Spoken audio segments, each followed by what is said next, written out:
Attach this thing on. Boom.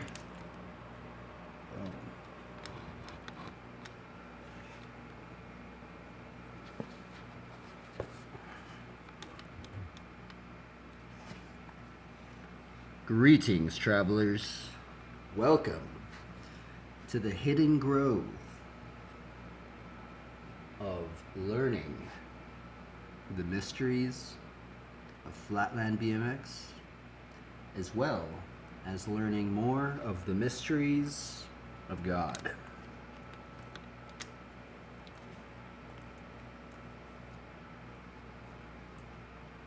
Let's see here. Let us see where.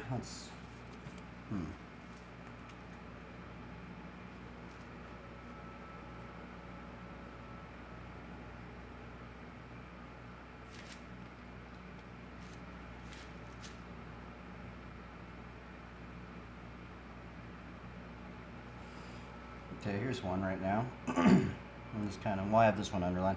So here's the thing, is I have like, I've tried to, in this Bible anyway, when I used to live in Long Beach, I used to, for some reason, I don't know why I did it, but I just kind of like seeing just something underlined on every page, you know?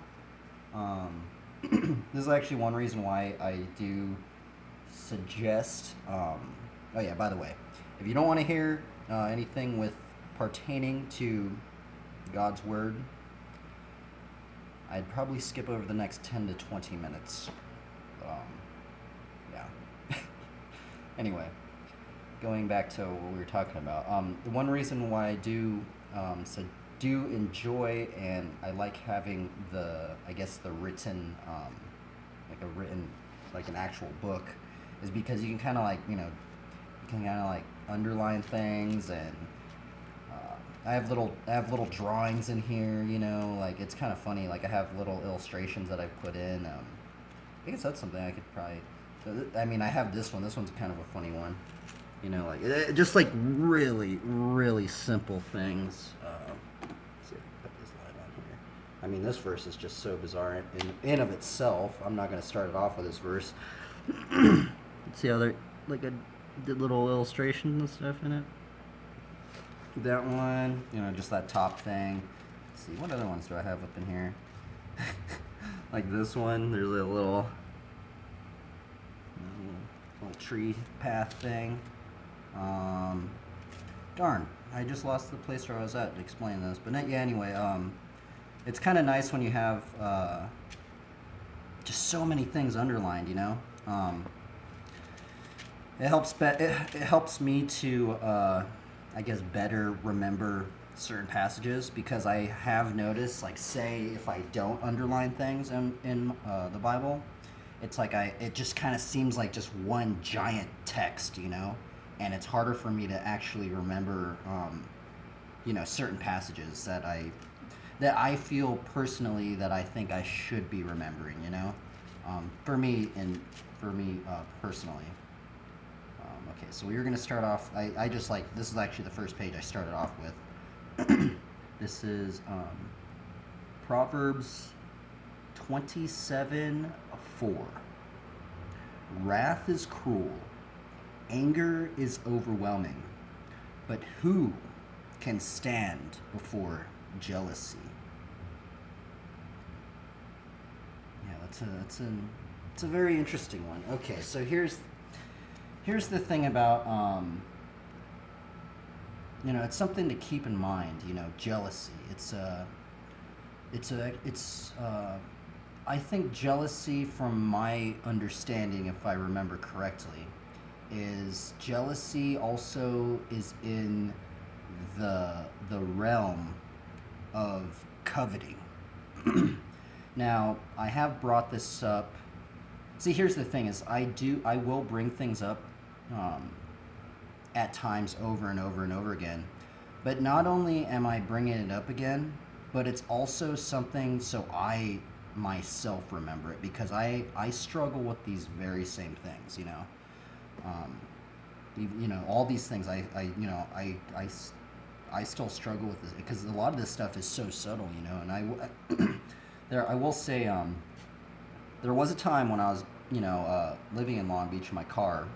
I was basically homeless. I don't even consider myself homeless when I was living out there because I was living in a car. Like I feel like homeless is like you're living outside, and I wasn't doing that. I was, just living in a car. It was an amazing time. It was so interesting, man. That's where my faith really, really started, you know, blossoming. And it was an interesting time. But anyway, I used to basically live in uh, Barnes and Noble. It was really cool. Like all the workers there were cool with me. I would literally, and it was just always so clean in Barnes and Noble. And there was a Starbucks. You could charge up your phone. You could charge up external batteries. And literally, I was just reading books and books and books just in Barnes and Noble. Like I wasn't even buying anything. Like the workers there were just so cool with me, just like going in there, um, and just reading entire books. Like I literally read the entire life application study Bible in Barnes and Noble. I mean, it was so interesting. I've read like books on like how to like quit smoking and all sorts of like all this, just so many interesting like Christian books and stuff. Well, there was one book in particular related to somewhat of this verse, now that I remember it. um, and it was some book, and it was like about it was about coveting. And it's all these words I had to remember them because it was just, when I read it I was like, wow, man, I've never really like took it. I Because you think of coveting, you're like, oh, okay, you just don't want something of your neighbors or something like that, right? Well, the thing is how they described it and how they wrote about it. It was so in depth. And I wish I would have just maybe taken a picture of the writings, but now it's at the point where I've just tried to remember it. So I'm probably butchering the words tremendously. But the thing of how I've remembered it is how what they were going about saying is that they were basically saying that comparisons can open the gateway to coveting.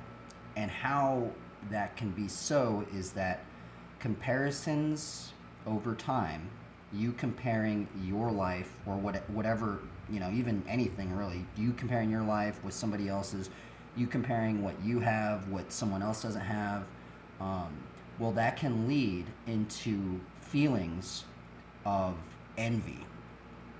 Envy and envy can lead into jealousy. And now this is where this verse, because when I read that verse, every time I read it, or every time I read something about jealousy or something like that, envy, it makes me think of what I learned. And basically what they were saying in this book is saying that through the process of comparing our own lives with other people's lives, it can lead to feeling that we are less than what we should be at the moment, or we're not feeling up to par, or we're not good enough, or things of that nature. And the thing about it is that it can happen so subtly, like so subtly where you don't even realize you're coveting. So subtly you don't even realize you're jealous. Like so subtly you don't even realize you're envious.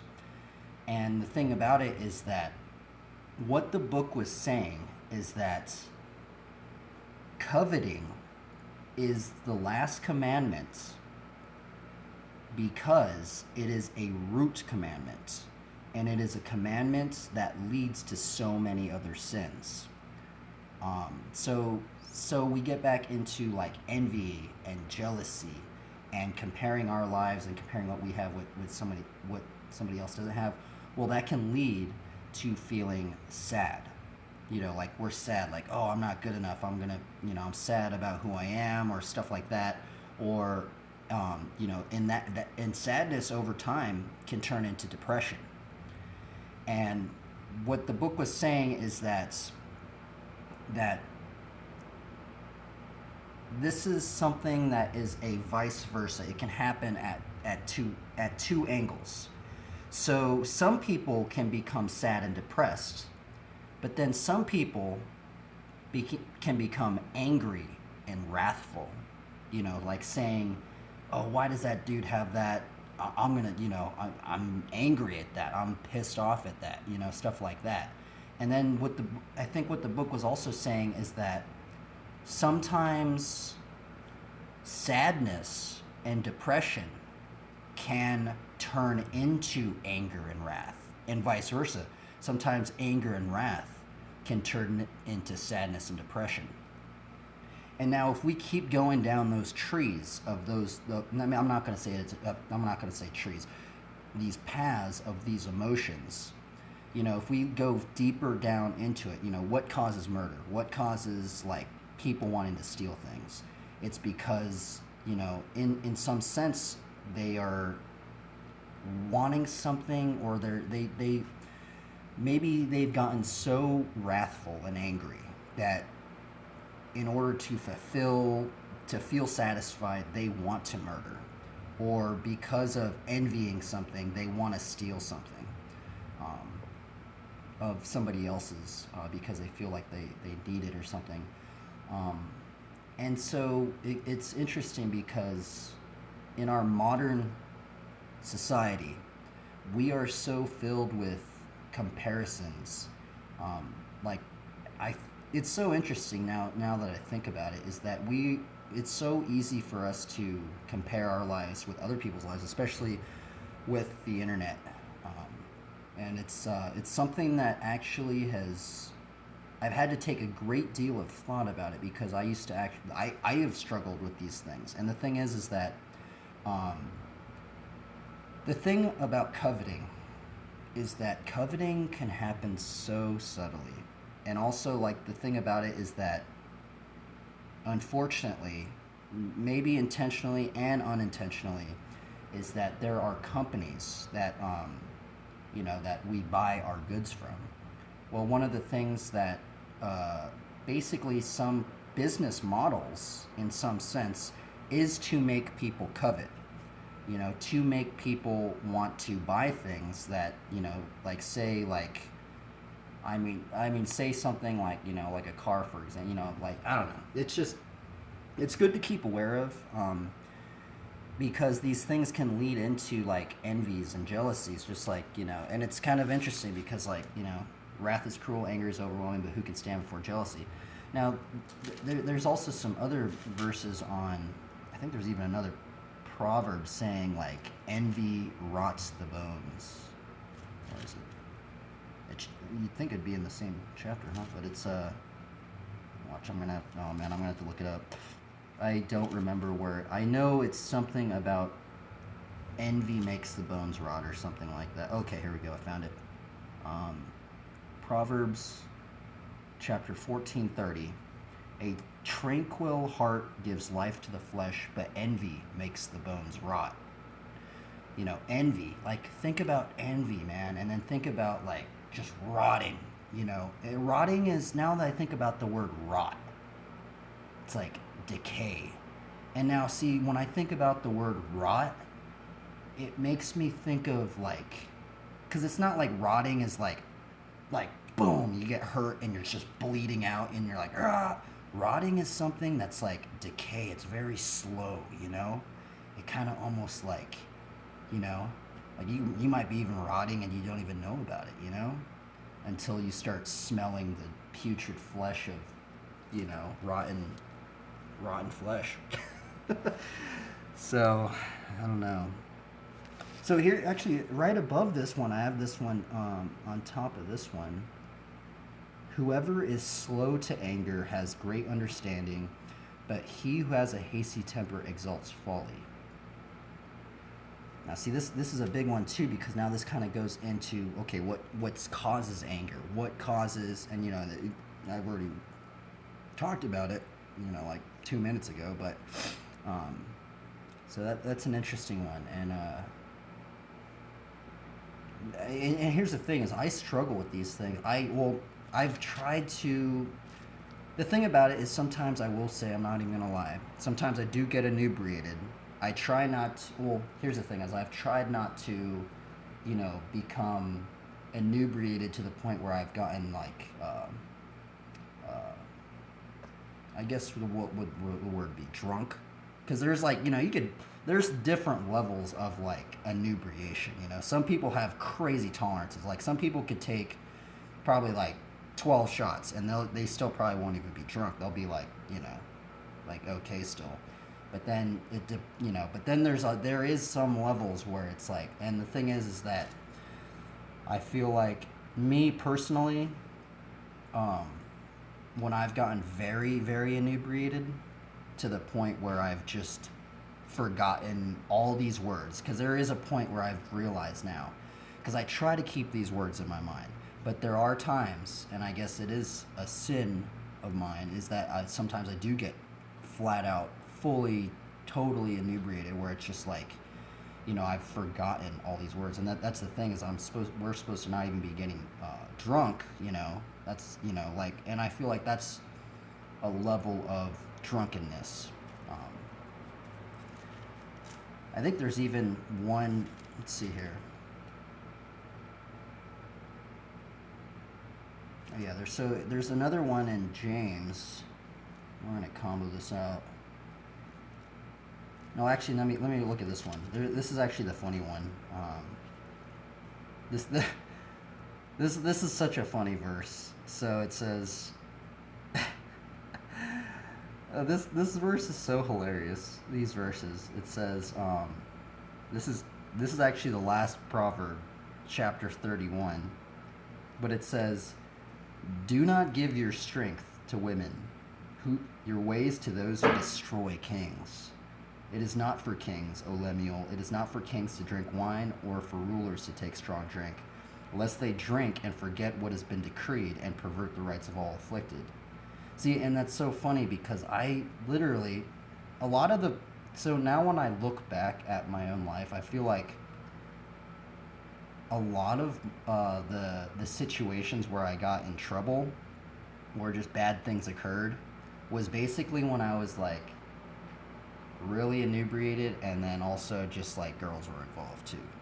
It was like, for some reason that's always just been I think it's, I don't know, maybe it's just a commonality, and it's just so funny that they've written something like that in here, and I'm just like, oh my goodness, it's so hilarious. Because just like how I was saying, there's a point where like, you can like drink, but there is a point when you get so drunk that you almost forget all the lessons that you were once taught, and sometimes the lessons that you get taught are very harsh lessons, and those are the things that unfortunately I've had to endure in some degree, and it was very confusing at the time. But sometimes you need those lessons to make you remember things. But here's the other thing: is sometimes I feel what happens to me anyway is like, sometimes I'm like, oh well, you know what, I deserve a break. I'm just gonna get, or I could just get super, or I could like, drink a bit more than, because it's like, oh well, I've been doing good. I've been doing good. Well, it's just, or it's like a holiday or something, or a party or something, or a big party. There are parties, but like imagine it's like more of a festival kind of thing, and you're like, oh, what, I could just, we could drink some more, like it's all good, and then what ends up happening is like, not all the time. That's the tricky thing, is this doesn't happen like every single time. That's the tricky part about this verse, is that like, there are times, I mean, there are probably so many times where this probably won't even happen in any degree. Like some people could get drunk probably every single day and still be functioning. But I'm just saying, is in terms of like, maybe in the course of a long run, like maybe years and years and years and years and years of doing that, those two things would maybe correlate and maybe cause some troubles or something. Anyway, let's see here. Oh yeah, what was I gonna say? Oh yeah. That, Well, we're going to go back into the anger thing. So now we're going to go into James. Let's see, where is it? Something like anger does not produce the righteousness of God. And I think that's such a good one to keep in mind. I've tried to keep this in mind. Um, where is it? Okay, yeah. So, for the anger of man does not produce the righteousness of God. So I feel like this is a good one to try and have in your mind. Every time you get angry, I think it's always good to almost have like a step back of your own emotional states. When are you getting angry? When are you coveting? When are you envious? When are you jealous? When are you sad? When are you... and I think the more that you can be a little bit more aware of these states of your mindset, you can kind of like break them down and be like, okay, well, maybe I was overreacting. Maybe, now we can break it down. Maybe it was, you know, effects of coveting, of comparisons, and that's that is the other thing. And I guess the other thing is I do bring this up a bit too, but now we go into now that we're in James right now, it makes me remind me of this. There's this verse. Where is it? Something about the tongue. Okay, here we go. Where is it? Sorry, I don't know exact verse. I have to but I do have them underlined. I just don't know exactly where, exactly the scripture. So I have to bring it up and kind of look at it. Okay, here we go.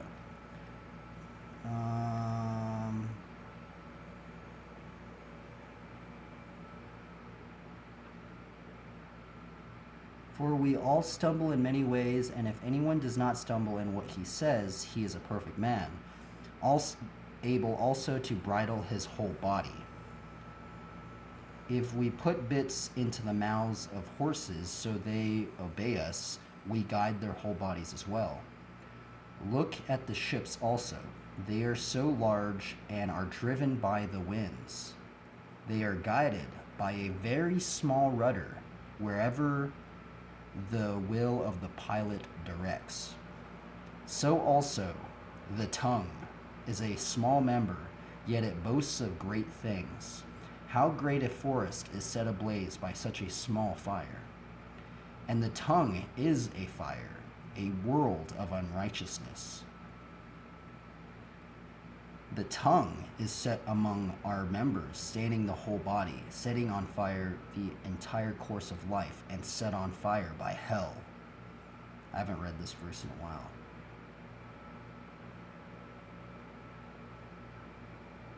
But no human can tame the tongue. It is a restless evil, full of deadly poison.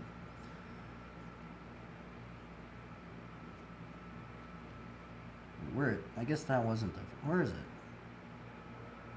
I mean, it's somewhat pertaining. I think that was the wrong one, though. Oh, well.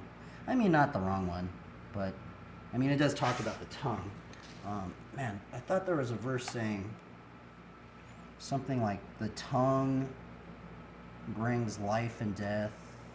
The tongue brings life or is that oh my goodness, it's a proverb. It's not even... Well, I guess that's kind of funny because I guess James does bring something about it. It's Proverbs 18:21.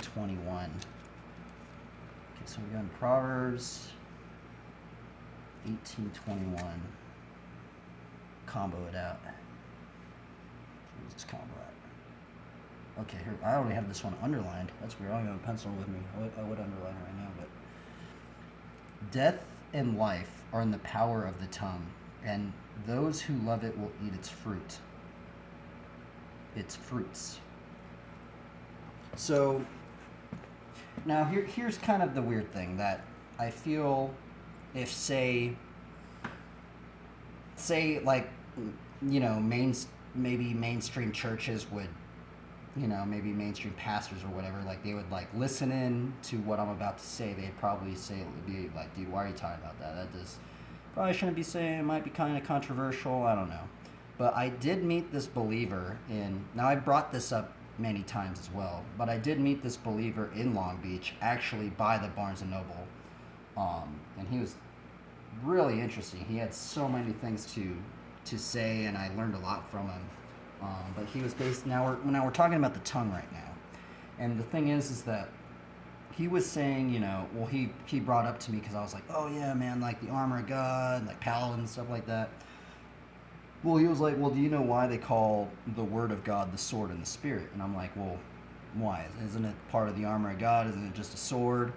And he was like, no, it's, if you put S in front of word, it becomes a sword. And like, it's a sword that can pierce your own soul. Or, or you can defend yourself with it.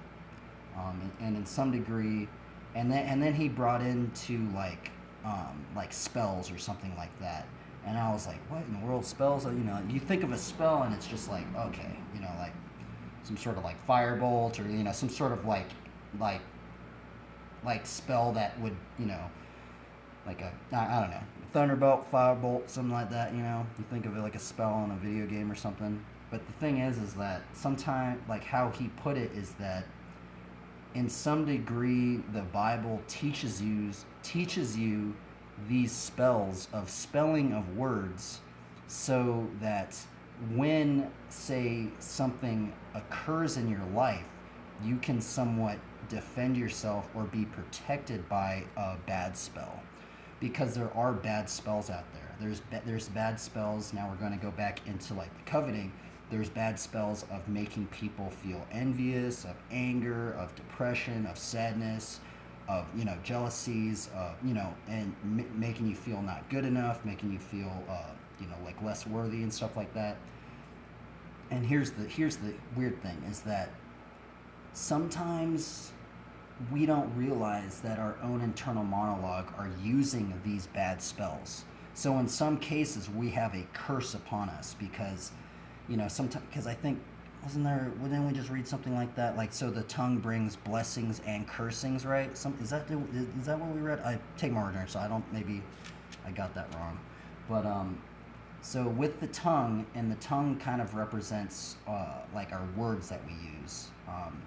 And the thing about words, and which is really interesting about words, is that, like, so from what I've been told is that, like, our words have actually a lot more power than people realize, because the thing about words is that our words influence our internal monologue, and our words affect how we view the world around us and how we and it's so interesting how these simple things of just words would change such so many things. It's very, very interesting actually. And here's the weird thing is that I will say, now if you're going to counseling and stuff, that's awesome. Like I'm all for that and stuff. But here's the thing is I had to, like when I was younger, because of all this trouble I got into, I had to go to counseling, and I had to go to these therapists and all whatever, like stuff like that. And the thing about it is like, I literally don't remember anything of what those people said to me. It was just ridiculous. Like, I had to go to so many therapists, so many counselors and stuff like that. And you know what they'd do? They'd be like, they'd sit on their chair and they'd be like, oh, go grab that book up there and read it, and read parts of the paragraph, and let me see what you think about it. And what's interesting is like they would have so many of these different books, that it was almost like I couldn't remember it all, and that's kind of actually another weird reason why I started getting more into scripture, is because I like how scripture, it's written in the verses where I can underline, and it's like the thing I like about it is I don't even know why these verses, well, I know why they put them in there is because it's easier to remember. That's why they have the numbers, that's why it's written in this degree, so you can remember it more. And the thing about it is that, like, as I look back on my life and I go, and I think about all the things that these, like, therapists and counselors were telling me about, and, like, they'd have all these books and all these things, and then, but at the end of the day, after doing that for actually many years, unfortunately, it's like, all that stuff, like, I don't even remember it. It's just like, it's they put out to me so much information that it was like I didn't even remember it all, because every time I would see him like a year later, there would be new books. So then it would just be like, okay, well, what happened about the book when we just started? Is that one not relevant anymore? Are we just gonna forget about that book? We're just gonna go with the new one? And I mean, I don't know. That's what happened to me. And the thing about it is that it was almost like there was so many spells that were given to me, spells of other people, of all these things, and that it didn't. I couldn't remember the spells when, say, a time occurred in my life, like a testing, like when like the winds of life kind of happen to you. Um, at times, it's almost like there were so many spells given to me that I couldn't remember any of those spells. Whereas, like, say, and I don't know, maybe take my words with a grain of salt. I don't know if I'm even making sense, but I think that's just one of the reasons why I like scripture so much, is because it's so like concise and simple in some degree. Even just like, it's just like these little it's like these little spells. It's like it's so interesting. Like I find it interesting anyway. But yeah, I don't know. I kind of went off on some strange tangents, but yeah, it's a strange one, especially going in like Barnes and Noble and then seeing. But I mean, here's the thing: is that people can get healed many different ways. So if I'm not putting. Maybe I had bad counselors and therapists and stuff like that. Maybe, yeah, that's probably what it was, honestly. But the thing is that it's just like, yeah, I mean, do you think any? I'm not. I don't even want to say it, but it's like, I don't know, man. It's strange times, but yeah, I don't know. Lately, I've been having to try and keep motivated, and what's weird about the Bible too, this book, is that like there was so many like subtle seeds of faith that were planted earlier on. So sometimes when I read certain verses, I just think about those seeds that were like somewhat planted. I'm like, wait a minute, huh? That's a strange coincidence. Or like, it's just like, sometimes like there's these strange coincidences that just start occurring in your life, and it just almost seems like when that stuff starts happening in your life, it's just like I don't even know what the word would be called. It would be like, I don't even know. What do you describe that as? It's like I don't know. It's just mysterious. It's just so mysterious, and there's just like, whereas like some of the other books, because I not only did I read the books from the counselors and the therapists and stuff like that, but it's also that I also bought books, like bought books of many different things, saying like you're gonna get healed from this or whatever and all this stuff. And man, it's like when I look back, I literally have them on my bookshelf still. It's hilarious. And I look back at it and I'm just like, man, I don't really even remember I really, like all those words have just went into one ear and just out the other. Like I don't know why it made. And I guess that's the other strange thing about scripture too, is like there's just so much lore in it, man. You can basically look up any one of these verses and just like look up sermon, and there's just so many sermons. And the thing about it, which is awesome, now some people will say, well, what about that denomination, or what does that denomination say, or that's contradicting. Well, the thing about it is that, the thing is like sometimes you got to take them with a grain of salt, but also like it's good that there is that much lore, because I mean, say you looked up a verse right here, and you listened to every single sermon. I feel like you would then have a better grasp of like, something that's pertaining within your own life, and then it relating, and you can kind of at least kind of like, even the same way as like how I was talking about like flatland BMX. So like what's hard about flatland BMX is that there's not many how-tos for a lot of tricks. But say like I look up like a trick that has a lot of how-tos, like hundreds of how-tos, you'd probably learn that trick faster, because if you watched 100 of those videos, and you heard all those people say a different perspective on it, maybe maybe one perspective wasn't hitting you, but another person, how they said it, maybe it hit them. It can hit you faster or something like that. Um, yeah, man. I always end up like thinking that I'm not gonna talk that much, and then I just end up like going on all like, man, I just went on a crazy tangent. And that's another thing I like about the scriptures too, is like I like finding like combos, you know? That's what I like to call them now. And it's kind of funny because I like doing the combos on my bike, and I want to just keep doing like these long string of combos. And it's so funny because it's almost like this like, you know, like you can just combo it out like, you know, it's like it's interesting. I don't know. A combo of spells, of spelling of words and reading them and trying to remember them. And I think another part of like the spells is that, okay, so say you read whatever spell. I think it becomes maybe more of an ingrained working spell is when you can recall it without even having to look at it. You know, that's when it becomes like, you know, that's when it becomes, I think that's a big reason with the armor of God, and it's like, you know, the sword of the Spirit.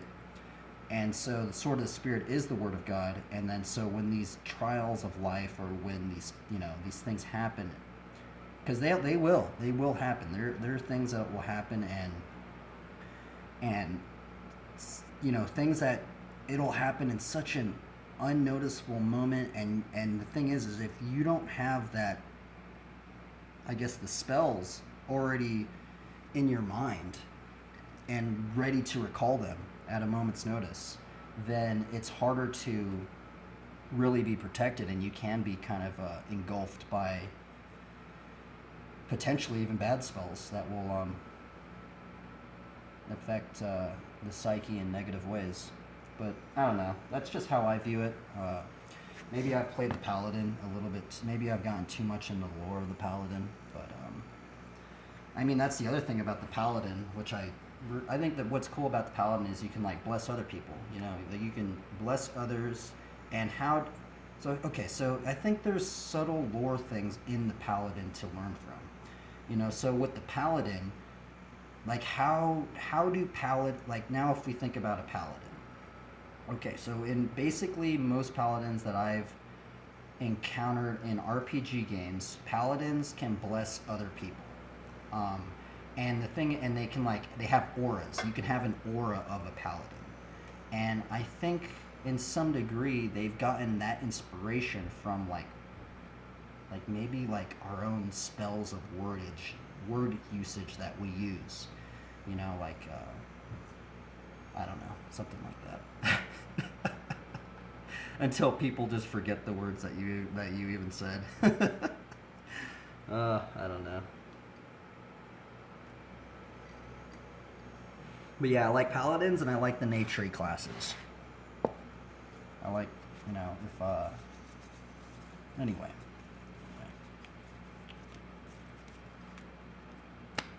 Let's do a card draw.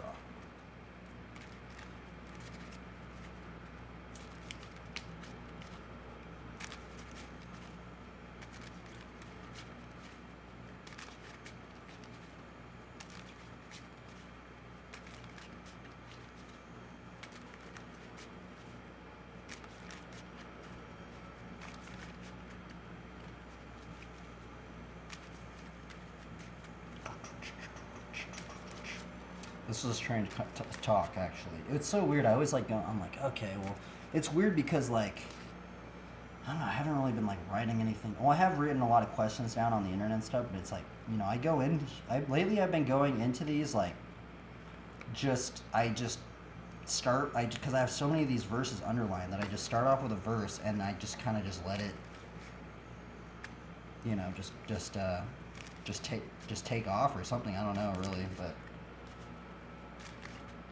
I feel like I wonder like what it would be like. So I feel like it would be so much more like, what would the word be? You know, when you pre-write something and you kind of like and you're just kind of like reading off of a paper. Like I mean, I'm not saying that's not good, because that's good as well. But it's also, I don't know. It's kind of fun. It's for me. It's kind of fun. It almost feels like you're like having to like improv, like right on the spot. You're just like, okay, well, all right, well, let's let's do this. It's kind of fun though. But I don't know. But then it's also like, but then here's the thing: is then I worry about, man, did I say something I shouldn't have? You know. So I don't know. You know, that's the other. That I think that is the other. I think maybe thing when you're doing it the way that I guess I'm kind of doing it right now. It's like sometimes I do go, man, maybe I shouldn't have said that, or maybe I said something wrong, or maybe, maybe that wasn't even correct. So I will say right now is, just take my words with a grain of salt. I'm not saying like, I'm just saying hopefully there's maybe even something, a little something that you can learn from it, but I don't know. In all honesty, sometimes this is just good for my own mind, that I'm kind of like, I get to almost like record these thoughts and almost see, I don't know, something like that. All right, let's cut it in the middle. Boom.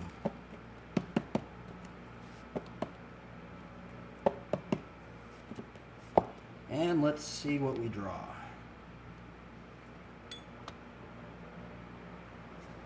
Okay, first card. Elspeth Tyrael. Look at that knight. Number 2. Ooh, I like this one. Glimpse of the future. I love the art on this one. I don't know if you like see the art. Does it zoom in all the way? I don't think it will, but in the art there's like, it's what's cool about this art is there's like, she's like going through these portals and she's looking through her past and she's looking through like the present, and then she's like, dude, it's so weird, man. Dude, look at, dude. Oh, this is so funny, man. Okay, so so yesterday, I don't know if you remember, but now I remember the verse. It's Proverbs 1:6 about riddles. And it's funny because the flavor text on this one says, no simple coin toss can solve this riddle. You must think and choose wisely. Love that. Oh, I love that. It's awesome. Sometimes the flavor text just get me, man. I'm just like, yes, dude. It's so funny. Now every time I look at this card, I'm going to think of Proverbs 1:6.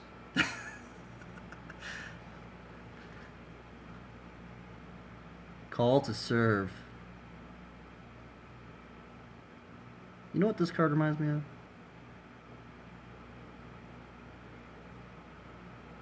Okay, here's this weird thing. I think most people think that angels have wings, right? Well, they do. But the thing is that I think it's in Isaiah. Let me look it up real quick. Isaiah, something like the righteous will have wings or something like that, right? Will have wings as eagles. Wings as eagles. Bible verse. Where is that? It's in Isaiah, right? Isaiah. Okay, yeah. Isaiah 40:31. But those who hope in the Lord will renew their strength. They will soar on wings like eagles. They will run and not grow weary. They will walk and not faint. So what does that verse mean to you? Does that mean that those who go after the Lord will somehow gain wings or something like that? But here's the thing: is sometimes wings don't think of. Maybe wings can be different for other things. I'm trying to get this light going. Come on, buddy. Okay, here we go. Call to serve. 2, Frontier Guide. I love the art on this one. Like, man, I love just seeing artwork that you can really tell they put a lot of work into it.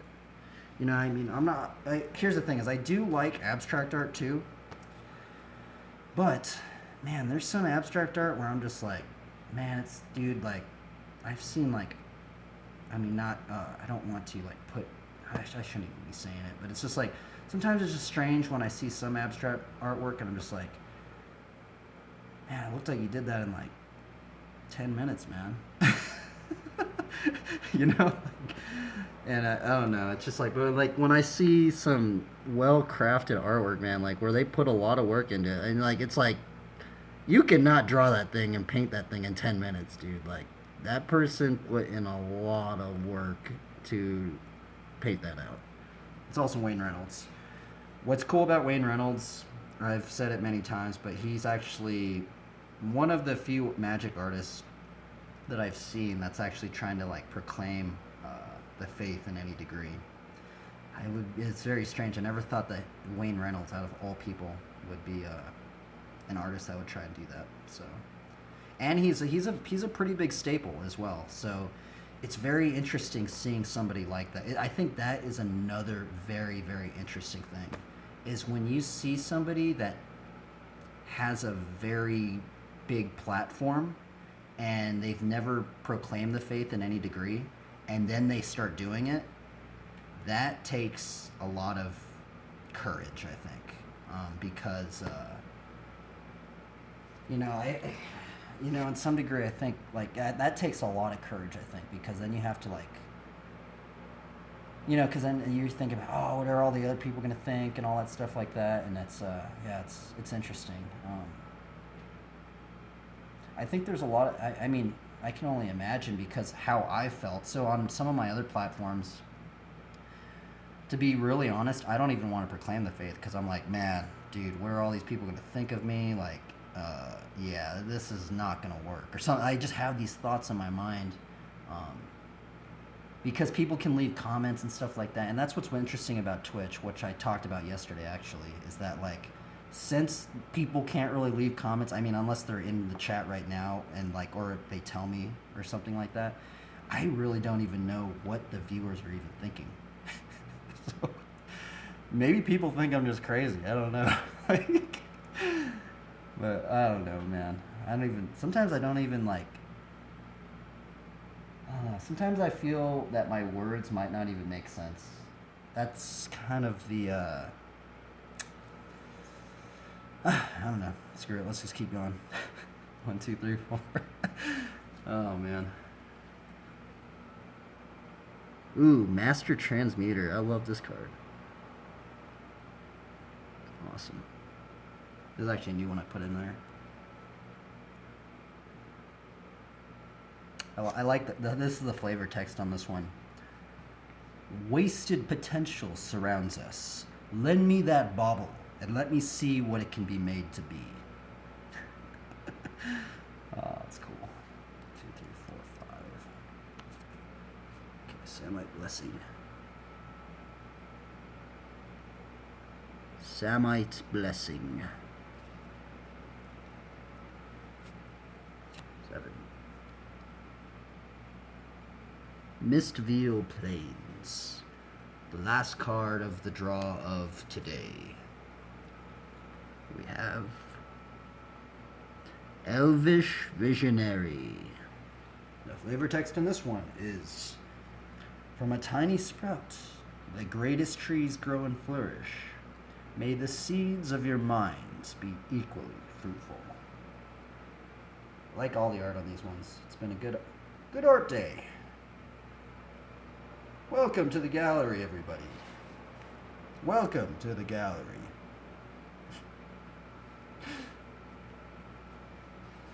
Okay. Anyway, what am I doing here?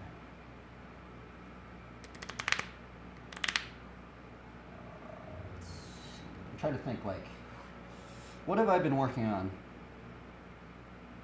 See, the thing is, I wanted to learn the backyards and locomotives. Oh, dude, I'm gonna be totally honest with you guys. Flatland it is a grind. Like, I have never had to grind this hard to learn tricks. Like, it's so weird. Like, it's It's so weird to me. Like, because I thought some tricks were hard, like, say, like, fly out tail whip. I thought that one was really, really hard, until, like, I thought that took a lot of time, but then, like, man, some of these flatland tricks, it just feels like, some of them feel like I'm never even going to learn, like, there's so many that I've just given up on, like the cliffhanger. I wanted to learn someday I am going to learn the cliffhanger, but man, like, it has just been such a journey, dude. That is why I learned hang five. That's actually why I put pegs on in the first place, is to learn the cliffhanger as well as the switch with stick beat. So I think maybe if you're just getting started in flatland, just know like it might. I think okay. So Michael, who is it? Oh, what's his name? Mike. Darn, what's his name? Sorry, I don't want to butcher his name. Mike Penner. Let me show you his YouTube. Michael Penner. BMX. Okay. Oh, Mike Mike Penner. So okay, so this guy. I guess you could see his YouTube thing. So this guy right here, he has a lot of great how-tos. I've watched him many of times. Thank you, Mike Penner, by the way. This helped me a lot. But what he said was that a lot of flatland tricks will just feel basically impossible, and they do. It's so weird. Like the funky chicken, for example. Like man, that one, it's so weird. And the weird thing about flatland is that some people pick up tricks easier than certain other tricks.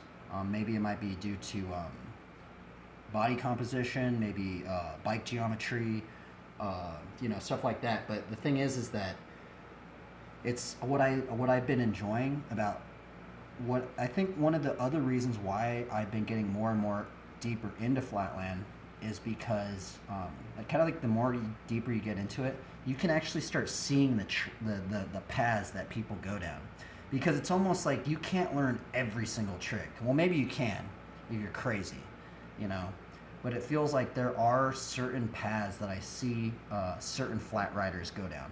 Like there's the paths of like the front nose tricks. Some people are amazing at the front nose tricks, but then they don't know too many back wheel tricks.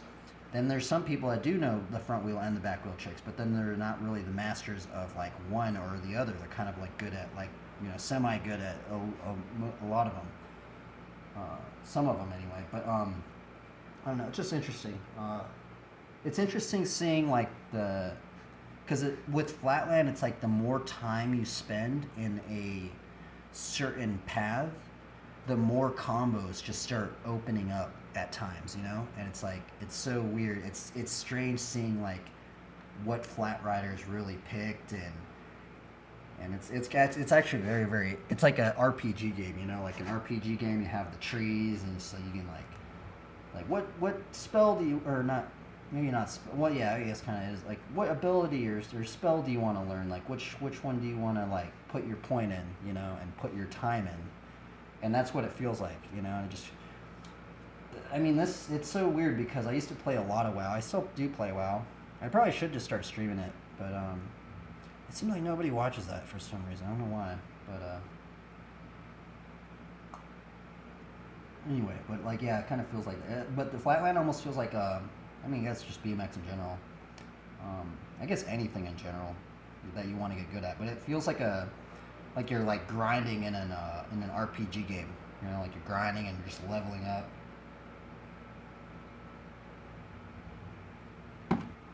Man, I've been talking way too much, huh? Let's get to riding.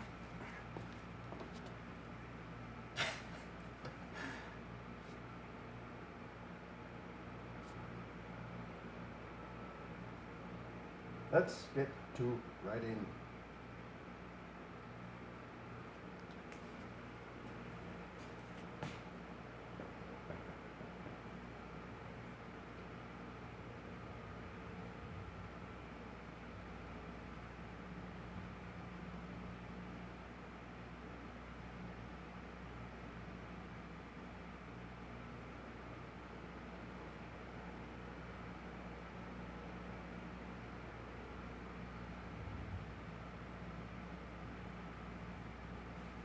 Combo, combo, combo, combo, combo.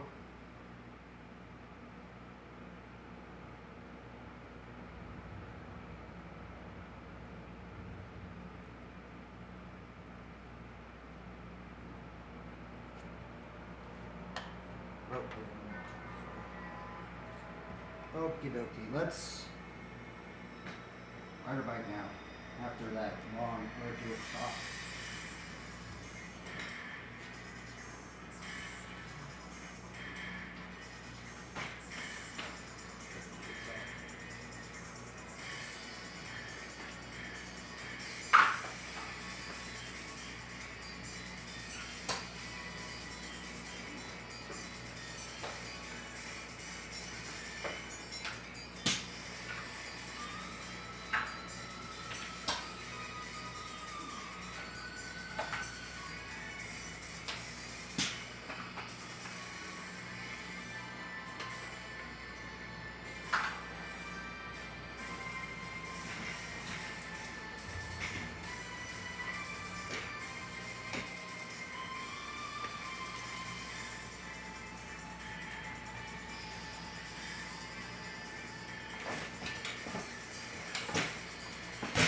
Woo! First tee. Go.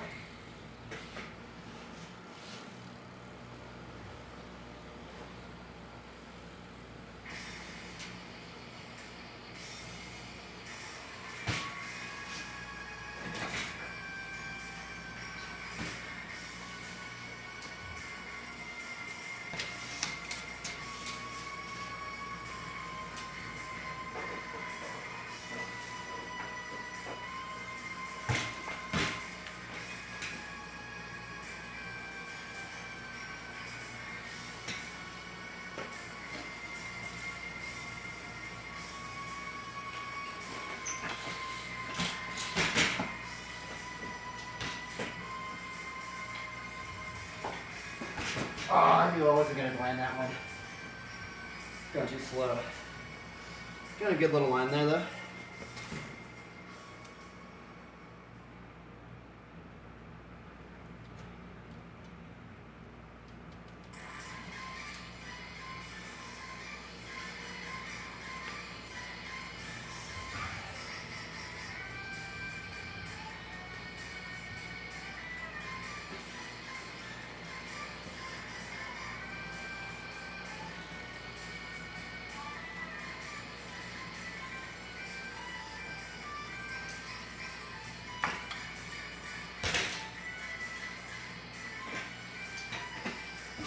That's all I want to do.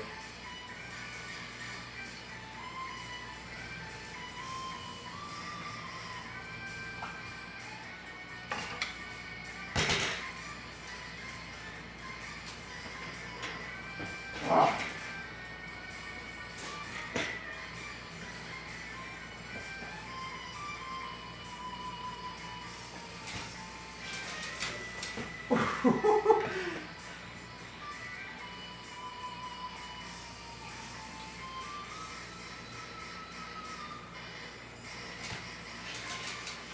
Ah, darn.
Ah, darn.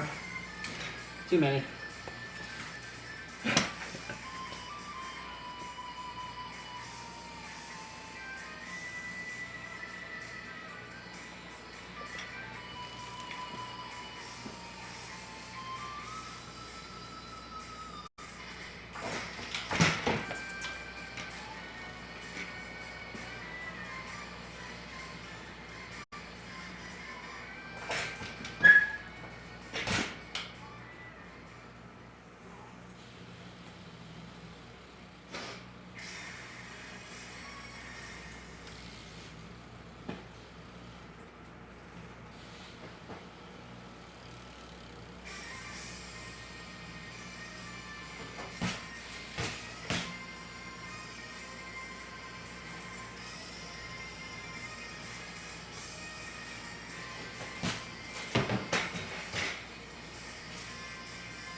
Oh,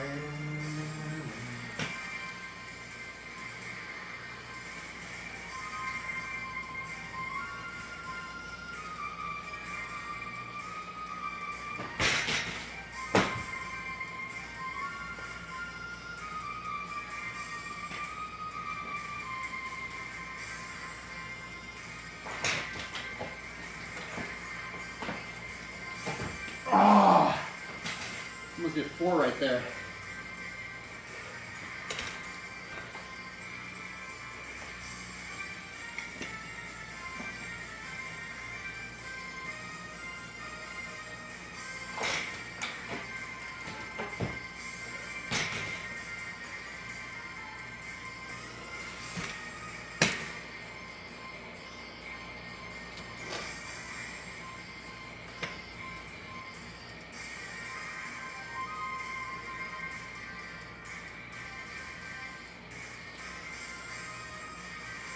Maybe I'll just grind for 4 today.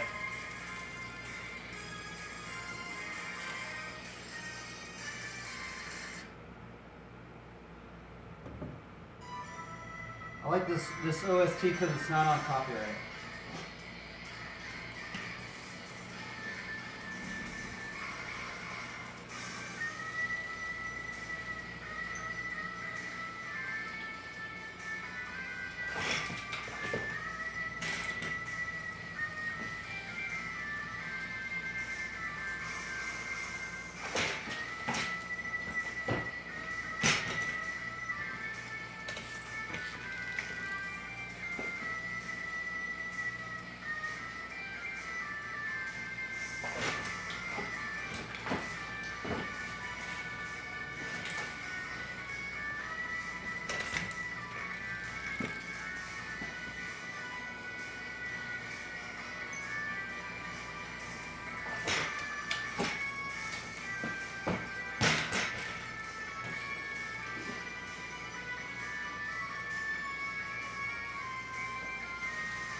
Fudge.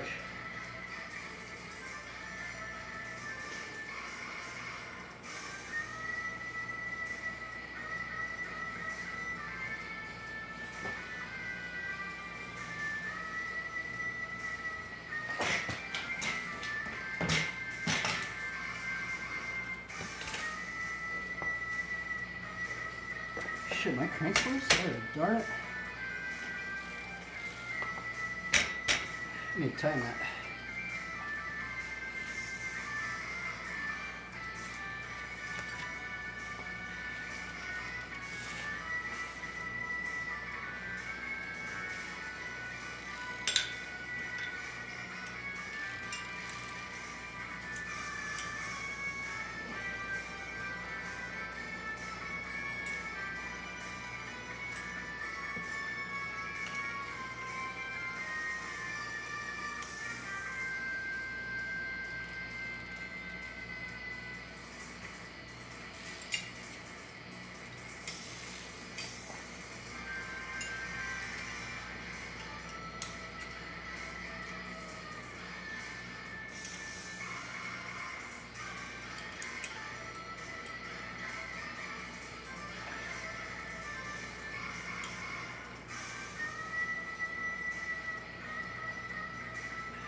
It's only been 1 hour.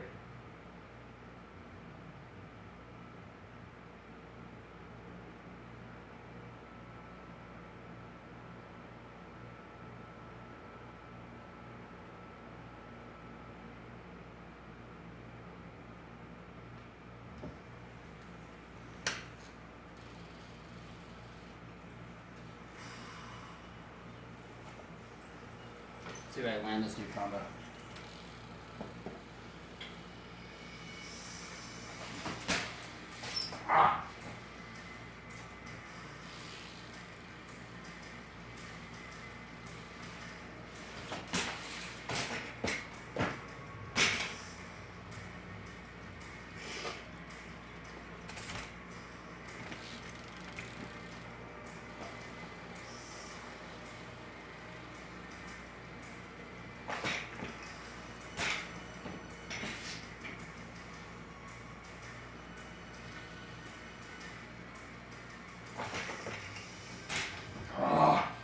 Fudge.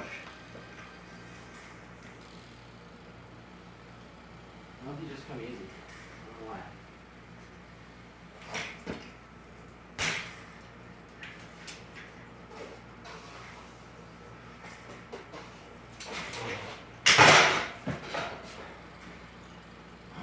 Fudge. These do not come easy. Greetings, traveler. What's your name? Like Bruzizio. Greetings. Welcome.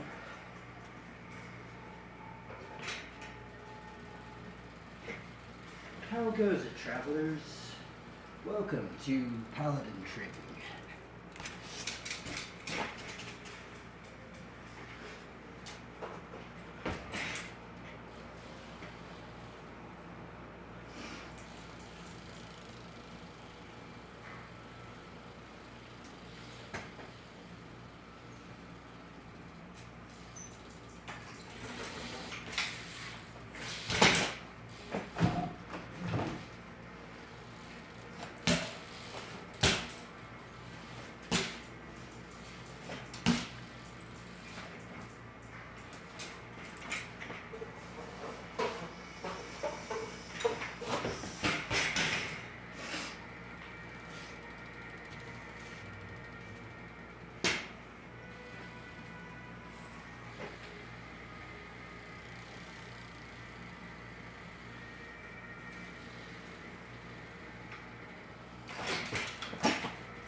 Nope. Unfortunately, I can't mend that right now.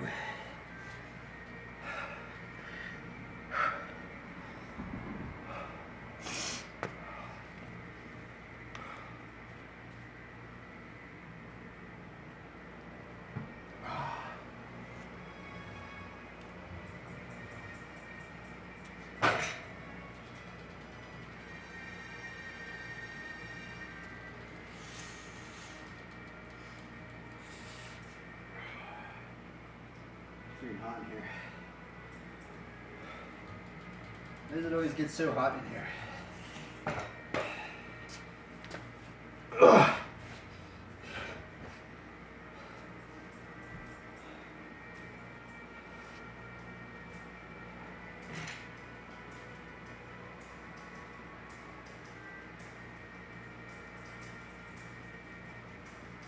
Try and go as long as I can with a shirt on, but it is substantially cooler without a shirt, so.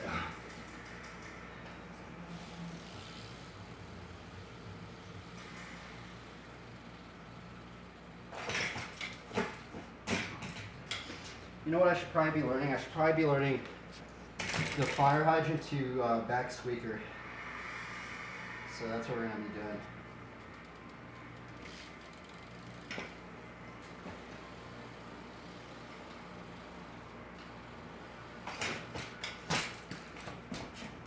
It's hard to get back into it.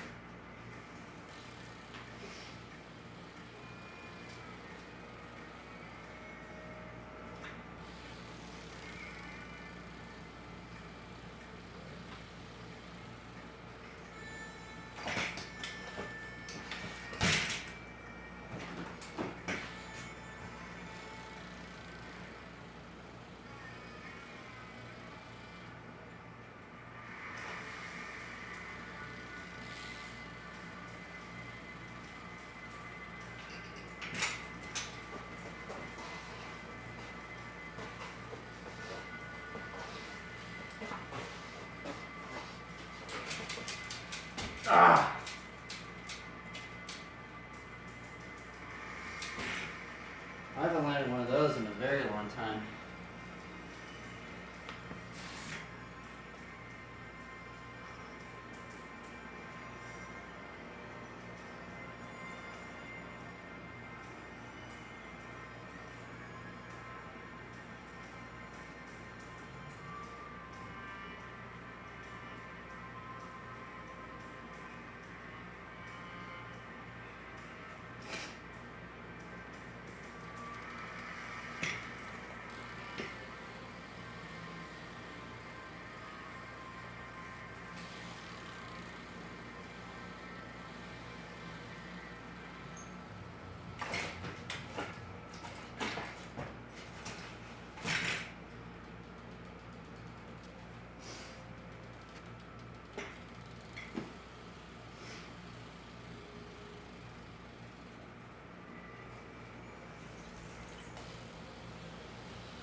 That was fun.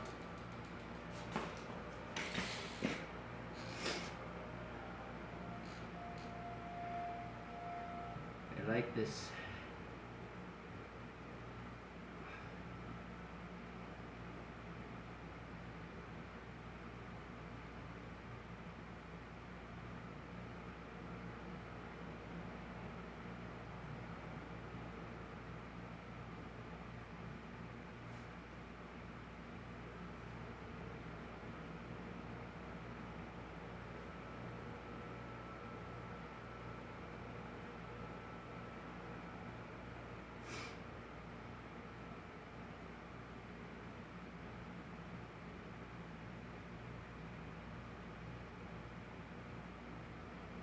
Oh, what's this guy?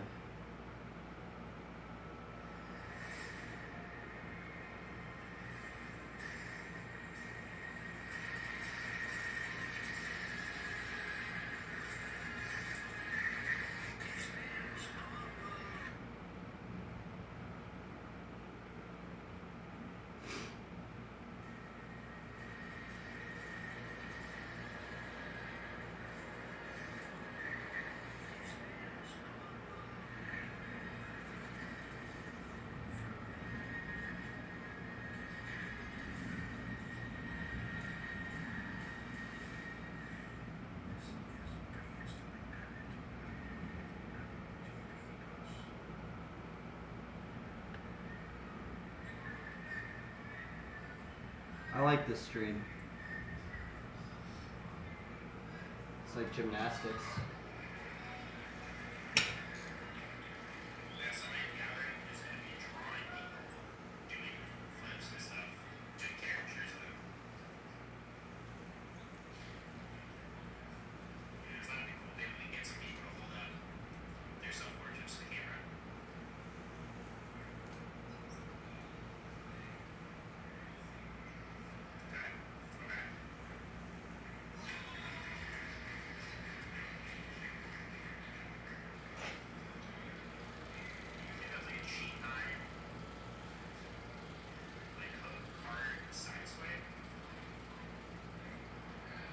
What was I doing? Oh yeah, let's do some.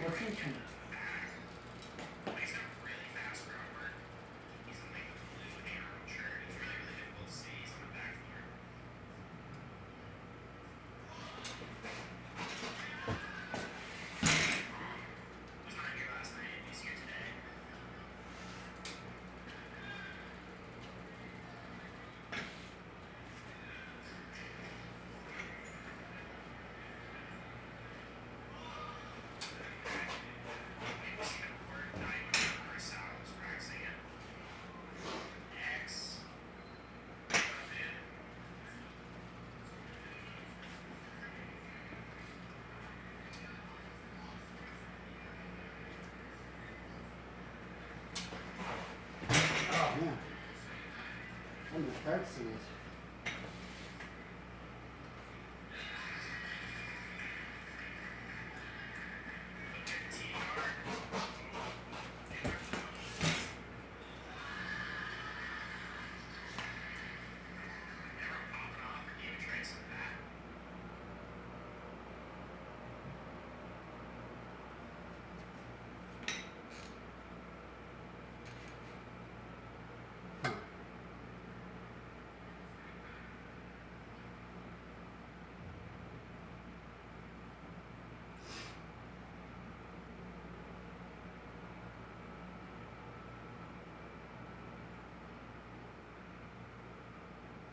has been broken, man.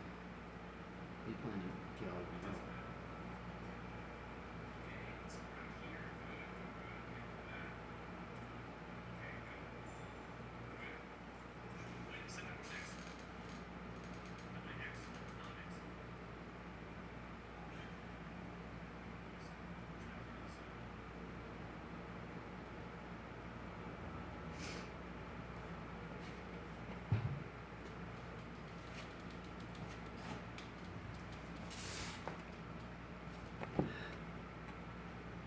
Okay, let's see if we can land a darn locomotive, man.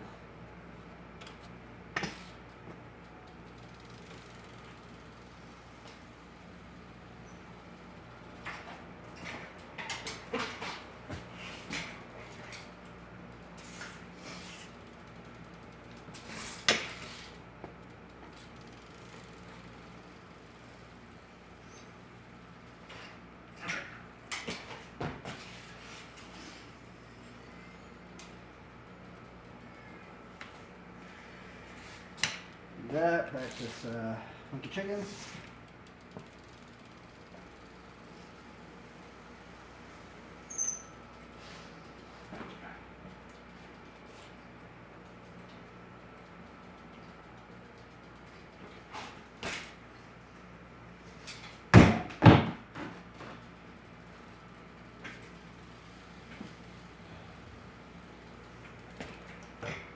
Oh, Joy, it's so hot. I'll pace myself.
Man, why can't I get this trick, man?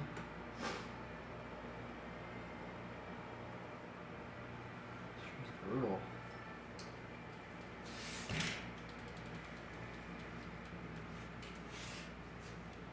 I need to put another grip on.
I'm gonna practice all these tricks I'm not good at.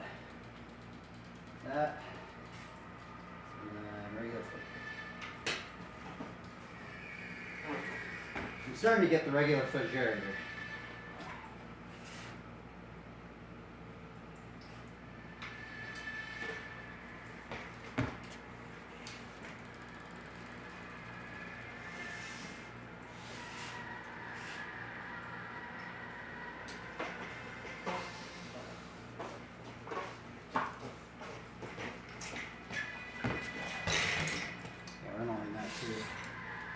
those are the goals today.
Oh, what's up, guys? How's it going? Oh, sorry I haven't been looking at the chat. Normally I don't get people watching me. Can you demonstrate a foot jam tail whip? I can. What kind of foot jam tail? What kind of foot jam tail whip were you looking for? Here, I'll show you like some variations. Okay, so hopefully you're still here. Sorry for answering your question late. Normally I don't get people talking, so I'll answer your question. Okay, so you want a foot jam tail whip? Okay, let's see here. So I'm left foot forward, like this. So normally, if I do a normal foot jam tail whip, I put my foot right here. So let's see here.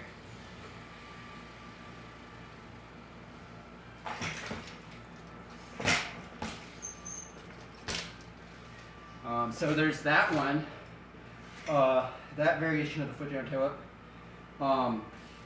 The way I think I learned how to do it, I think how most people learn how to do it, which I haven't even done one in a very long time. But so see how I started from my pedals, and then I jumped and did the tail whip.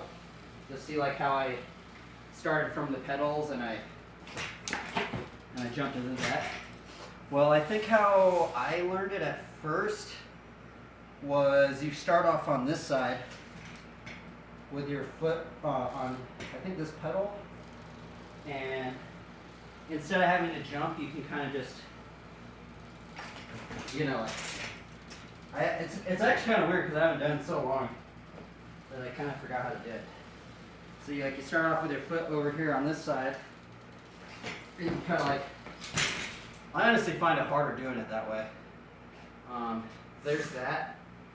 Now I'll get into some like combos of that. So here's one combo but I guess once you get into, first before you get into that one, I guess just learning how to foot jam would be good, you know. Learning how to foot jam. So there is another foot jam tail up variation. Well, I think of it as a foot jam tail up variation, but it's called a fire hydrant. And so see how I did the foot jam with this foot right here? Well, the fire hydrant, you actually use this foot and you scuff down. And you kind of have to have, well, you can do it brakeless, but I use my front brake on it. Lately I've been about the fire hydrants. They're a little harder. You can do like multiples.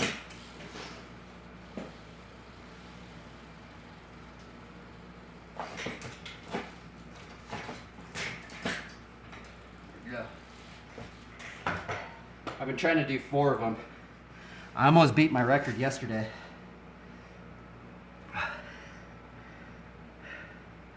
Was there anything else? Let's see here. For the foot jam tail up anyway. To me, I find when I have a little bit lower PSI, to where my tire's a little bit squishier, makes the foot jam tail up easier, you know? Kind of hurts your foot less. Was there any other questions on this trick? Another good thing is to wear armor. So I wear shin guards and knee pads. And the crazy thing about wearing the armor is that like it protects you a lot, you know, like, so the reason why I wear this is, see, like, this is like straight metal. Like you could just straight just beat on this stuff. This is straight armor, man. So crazy. Because that is one thing. I used to get a lot of shinners doing tail-ups and stuff. I know some people probably think it's lame that I'm wearing shin guards, but I don't know. The thing about it is it keeps me riding longer. And anything that keeps me riding longer, I like to do. Because one common thing that occurs when you do any sort of you know, tail up or something is that see how that will just go right in your shins? So there's that. Yeah.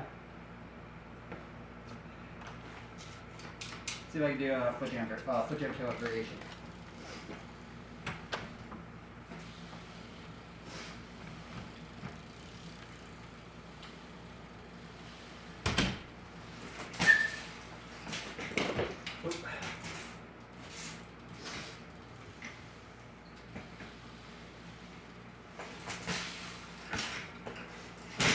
Oh, almost. Oh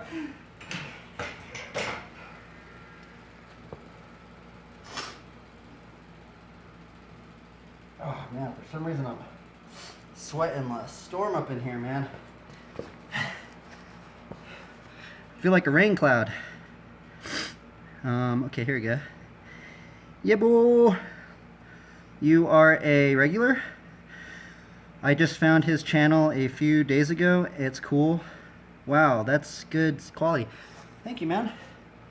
Thank you, everybody. Yeah, if you guys have any questions on any tricks, see, the thing that I'm kind of scared of is I hope that I'm not intimidating people to even get into BMX. I'm trying to improve my level, the level that I'm at now, but also I don't want to totally, like, you know, make people not even want to ride BMX, because that's the ultimate thing, is I do want people to get into BMX, you know? So any trick, man, like if you have any questions about the bicycle, anything about BMX, you know, I'd be glad to answer it the best I can to my ability.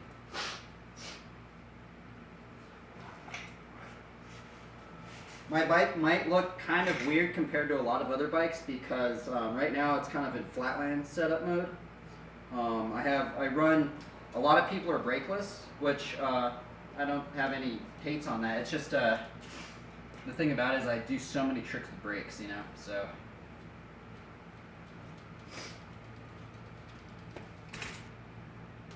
See about this switch out tail variation.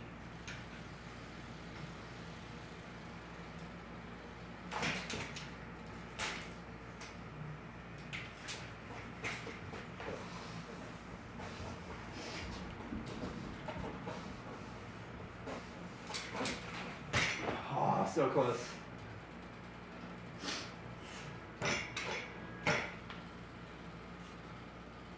You know what? I'm gonna bring my stream up right now. Hopefully I can see the chat.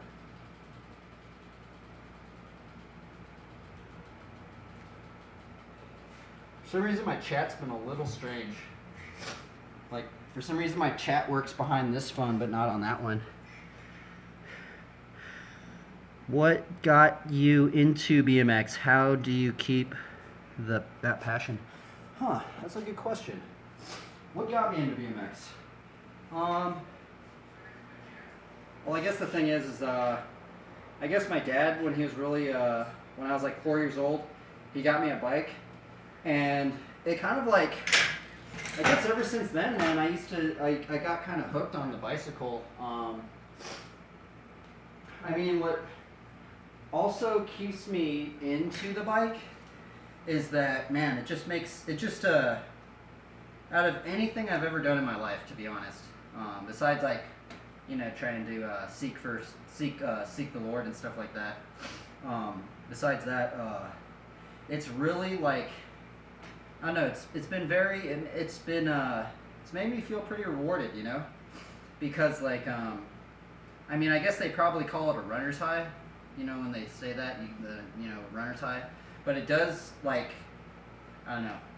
It just feels good to like, it feels good to just like get your body moving, you know, and just it feels good to like always be leveling up, you know, a little bit, you know. It kind of feels like, like in a video game where you level up and then you keep getting more spells and abilities. That's what BMX feels like. I think that's what skating feels like to people. That's what a lot of things feel like. Music, learning an instrument, doing stuff like that.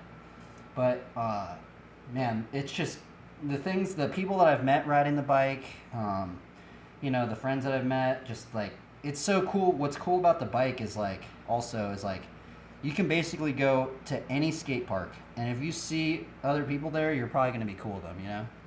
Depending on like where you're at, I guess. I'm not saying that always happens, but that does happen at times. Yeah, it's just it's a good way to. It's also, I think, for me, a good way to like view the world in some degree, because sometimes when you're like driving around in a car all the time, I mean, it is nice because you can drive, and see a lot of things, a lot more actually probably than on the bike. But when you're on the bike, there's something where like you get to like feel like the atmosphere, you know. You hear the sounds, like you see like. You're kind of going a bit slower, so you get to take in a lot more of what the environment, maybe even potentially God would even be showing you, revealing to you. Where you could you could miss out. Something like that. I don't know. Hopefully I answered your question. Let's see here. Yeah. Just fun. And it's just really, really fun. That's the other thing. It's just really, really fun. I find riding my bike more fun than actually playing like anything, really, at this point. I always get bored. I get bored with a lot of things, but for some reason I have yet to get bored with the bike. So that's saying something right there. I don't know.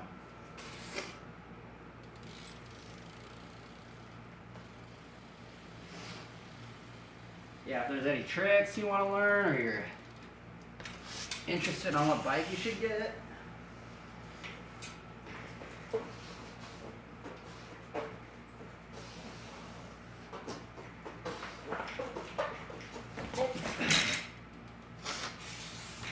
Good answer. Yeah, buddy.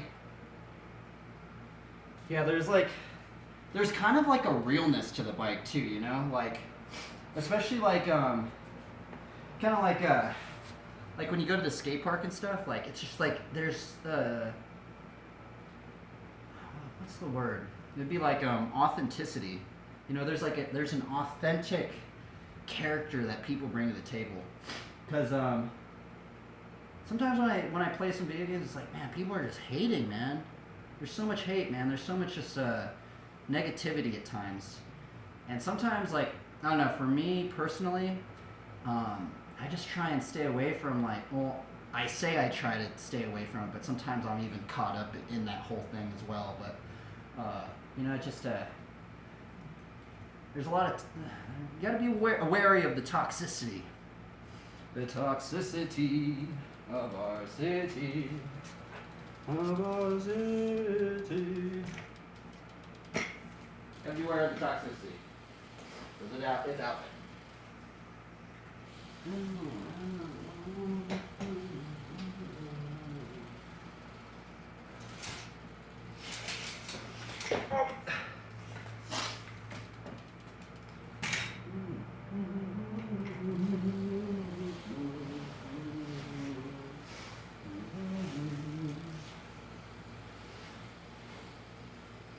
Oh man. I'm on the ride right now, it's weird.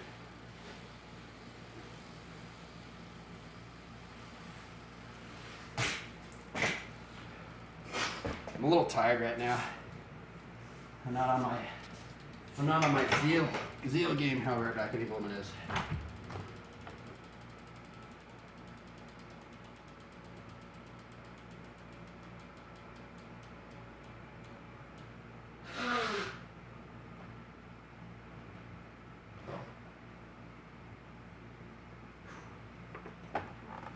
Have you been skating, man? You know, one thing I'd recommend, man. I'd say just try and start streaming, man. I think it's really good. There's kind of like an interesting thing that starts happening when you start streaming. There's like it's really awkward at first. I will say that it's really awkward. You don't know what to say when you start streaming. It's all that kind of stuff. But it's like it's kind of nice just having that. I don't know. Once you start getting the groove of it, it's very like motivating and it's encouraging. You're like, oh man, I want to actually like, you know, like get it done. There's actually probably been many days where I actually didn't want to ride, and just because I have been streaming, I just feel like, you know what, yeah, screw it, let's just go live, man, and just start riding. I went to a skateboarding school today. Most of them were kids, but it's still awesome being completely free. Oh yeah, indeed, man. Yeah. Did you try that carpet thing? Was I the one that told you about the carpet thing? It might have been somebody else. I think it was you though. But you know, did they tell you about that? Like where they have the carpet and then they have the skateboard and then you can like learn stuff on it.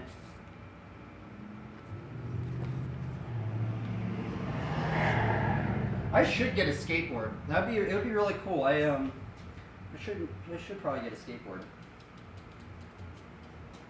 I skated on my own afterwards, got a small injury on the back of my ankle. Okay. Oh, you pulled some tendons. Oh, gnarly, man. Did the board hit you or did you roll your ankle?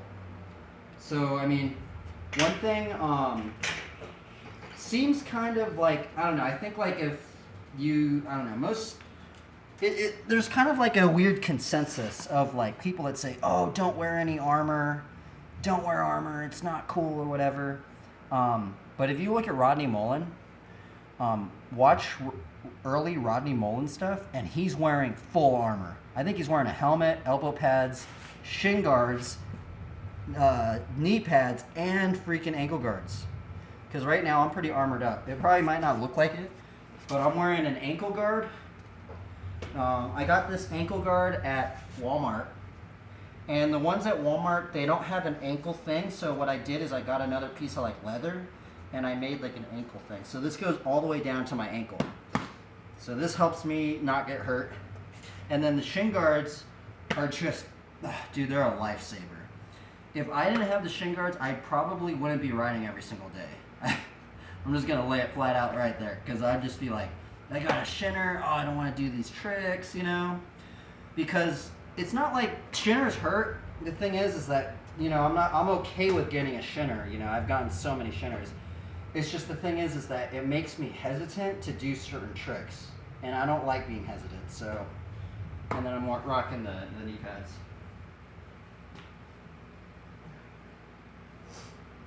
I tried to stream, but no viewer. That kind of lost its whole purpose. Yeah, that's I guess that's the other. I mean, that's how I started out. I mean, when I started first streaming, dude, nobody even watched me at all. And I just, but the thing is you kind of like, maybe you kind of don't have, you kind of have to like I say just maybe view it as not going for the viewers. But here's the thing about streaming, which is the most crazy thing about streaming. Okay, so this phone right here, this phone, I can record. This is my phone that I get most of my clips on. I can record probably 30 minutes of footage on here, and then I run out of memory. Here is the kicker of one of the other reasons, besides Matthew 5:16 of letting your light shine before others. It's also streaming is almost kind of like having an unlimited external hard drive. You can stream 24 hours, 7 days a week, and you get all that. You don't have to pay. You don't have to pay to have that storage, because if you go, okay, so here's what some people might not know. If you're watching this, you can actually save every one of your streams forever. If you have a Twitch account, you can go up to your profile, and then you go down to the video producer. You click on the video producer. It's going to open you up into this other window, and you'll be able to see all your video, all your streams. And what I do every single day after my stream is there's this thing that says right on the end of your video, it's going to say highlight. And what I do is I always highlight and if you highlight the entire video, it saves forever. And you can, and it's just pretty interesting. Amazon has a big cloud. Yeah, dude, they have an it's pretty gnarly. It's really, really gnarly. But yeah, I think I wish there would be more people. There's actually a couple other skateboard streamers, but there's really not many. But here's the thing: is I feel like even if you had a skateboard stream, I don't even think you'd have to show your face, really. You could literally have the camera down, down like this, and just have the board right there. And it's not like you have to do long streams. You could even do a 10-minute stream. And just don't think about the viewers, but think of it as a way to free up storage on your phone. Because here's the other thing that a lot of athletes do. So a lot of athletes, in terms of Olympic athletes, and not even just Olympic athletes, but just a lot of, even bodybuilders, so many people in the athletic realm, they record what they do, because even when you see you not landing it, it helps you visualize what you're doing wrong, So you can kind of sometimes analyze what you can do wrong. And the good thing about why I say maybe to start a stream as well, for learning purposes, not for views, not for anything, but for learning purposes, is that when you go to the video producer on Twitch, they have a slow-mo option. So if you go down, you can make highlights of, or you can tag little highlights of, stream marker. Sorry, I meant stream marker. So sometimes there's actually, right now, what I do for BMX, for a learning aid, I actually use Twitch. So what I do is, say I'm about to land something, and I go, oh man, I almost landed that. I add a stream marker to that area. And what's really cool about the Twitch video producer is that they have a slow-mo built in. So if you go, there's a setting thing on your thing, and you can actually slow-mo it to 0.25, and you can actually watch what you're doing in slow-mo. If you did that on the phone, you actually have to put it through an app and do all this other work to watch it in slow-mo. So yeah. It's a good one, and I'd like to think that I've learned a lot of tricks just because I started streaming. It's a little weird because now people could watch me. That's kind of that's the double-edged sword of having unlimited storage via Twitch. It's basically public, so you got to kind of take it, But now I've just kind of taken it full on. I'm like, okay, well, since it's public, I might as well. I could try and glorify God, even though it's cringy and awkward at times to do. It gives me a chance to study the Bible. And actually, I kind of feel like since I've started streaming too, and since I've gotten in this groove of trying to, seek first the kingdom of God and really I guess get more into studying the Bible a bit more than I was, reading a lot more commentaries, it's actually kind of held me a little bit more like accountable because I'm like, oh well, I've been doing this for it's like I don't know, something like that. Hopefully that made any sense at all. Sometimes I wonder if my words even make sense. I don't know. So yeah. You gotta let it happen naturally. I'm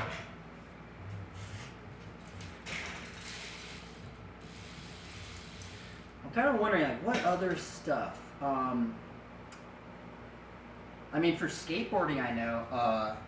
Man, I kind of wish I had like a skateboard here so I could like show people. I'm not a skater. I don't really know. I know how to skate a little bit, but I'm not like a legitimate skater. But I do know, like the trucks. I do know that some skaters ride their trucks really loose and some ride them like really tight. So that's another thing you might be able to look up.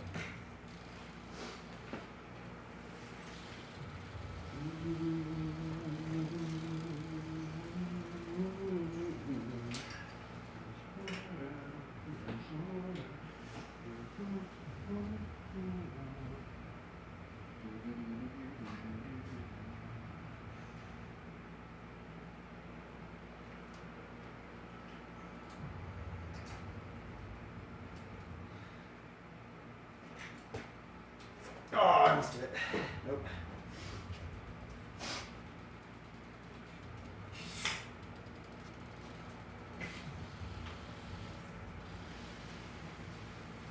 Did you check out Dan Corrigan?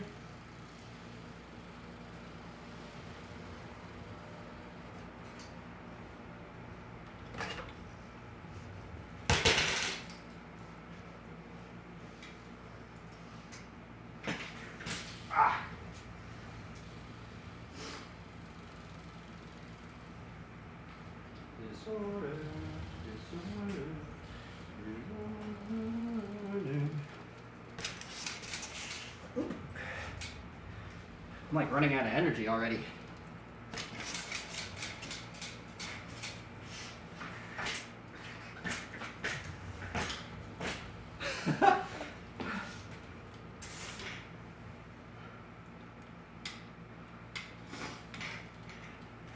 Yeah, any questions at all? I mean, today I'm kind of like definitely a little bit more tired than usual because tomorrow's the rest day. So the other thing I will say is I've been trying to do like the Arnold's. It sounds kind of cheesy, but basically where I've gotten the inspiration for the schedule that I'm trying to do is I'm trying to do the Arnold Schwarzenegger schedule. The Arnold schedule is 4 to 6 hours a day, 6 days a week.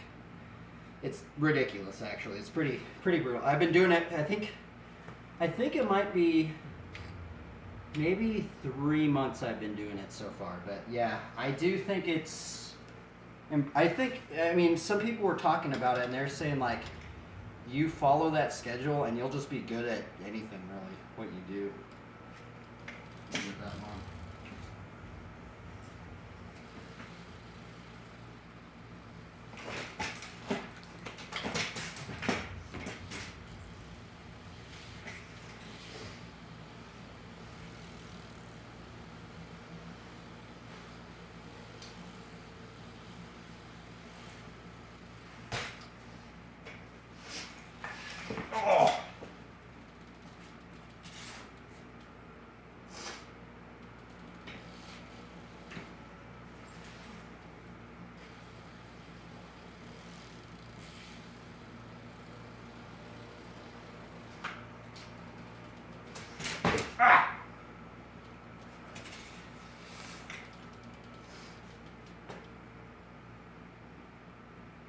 Cool, thanks for the chat, man. Keep it up.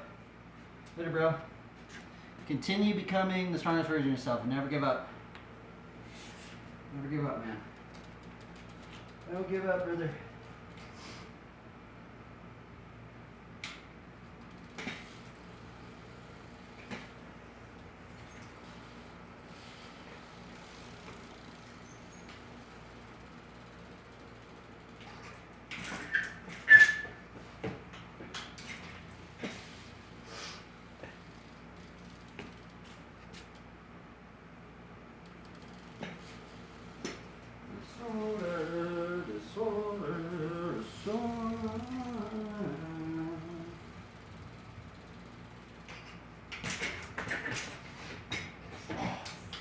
So close to getting that.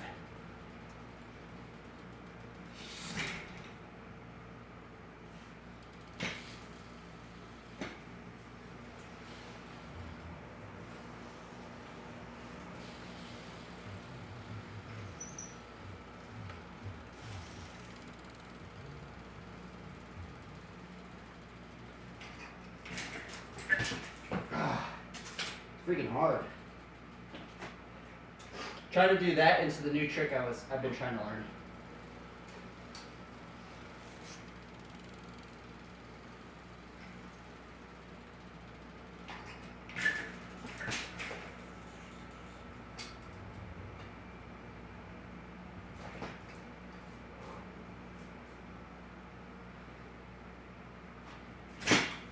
Oh, darn.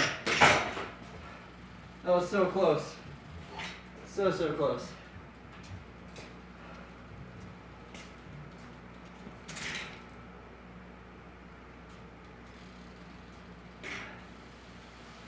Reboot.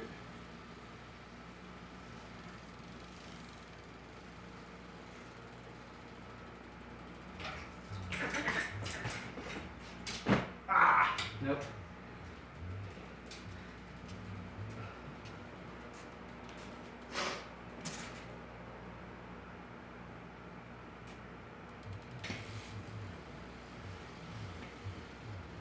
I just want to get into the new trick. Come on.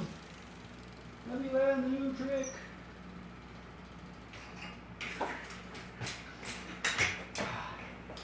It's hard to do like the decade and then get into a track stand. It's a little challenging.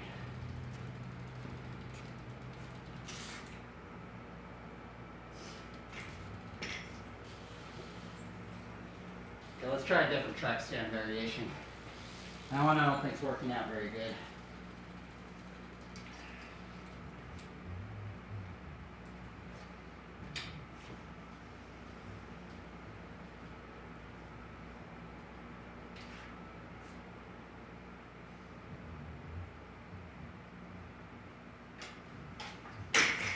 Ah, nope.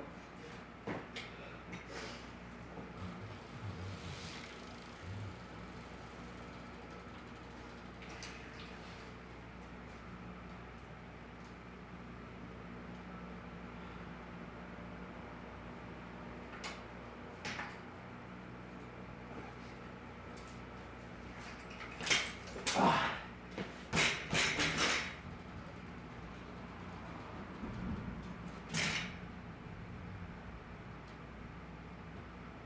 Why can't I land this?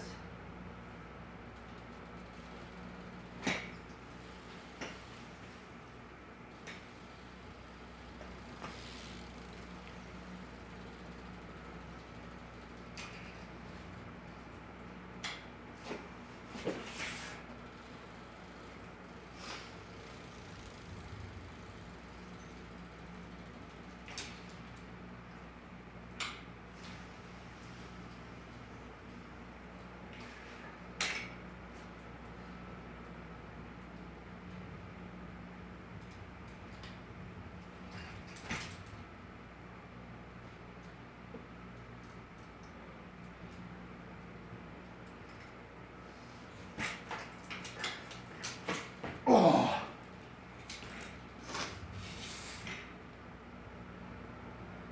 Gosh, man, why is that so hard? Like, you really gotta muscle that thing around.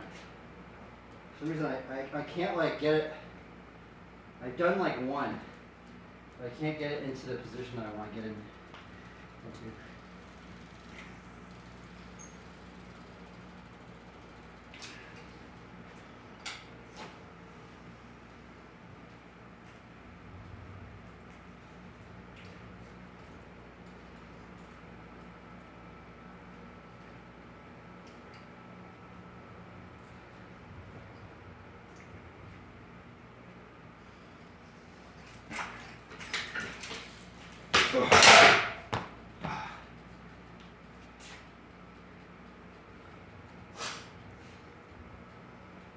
I keep doing a little correction hop right there. I need to stop that. Darn it. There's like a little nudge correction hop I'm doing. It's really cheesy.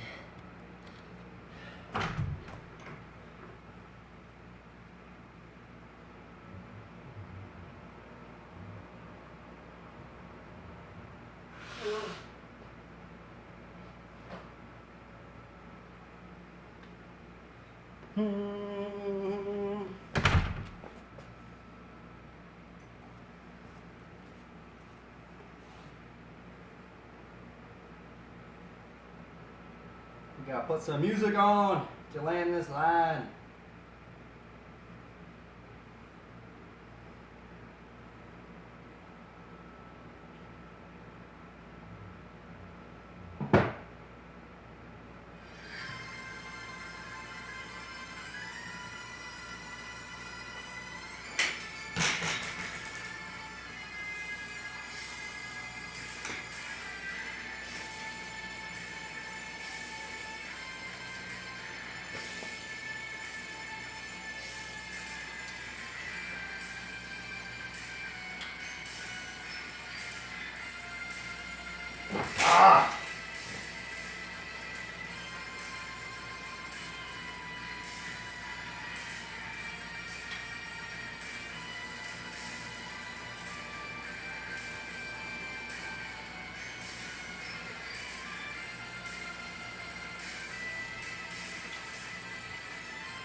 Stood right there without a correction hop. Now when you gotta muscle it around.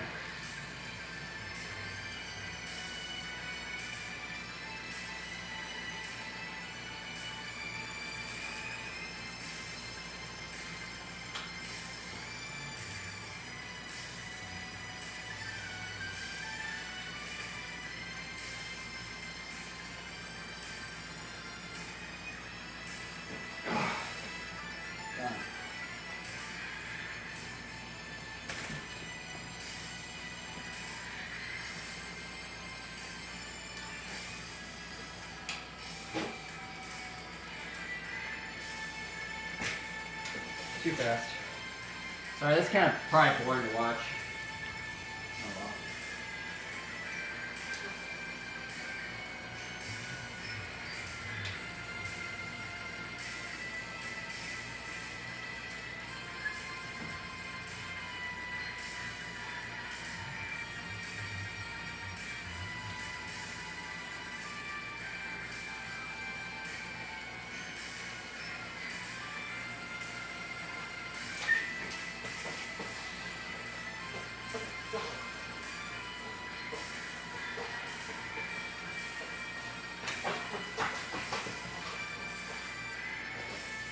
No! Almost did it. Fudge.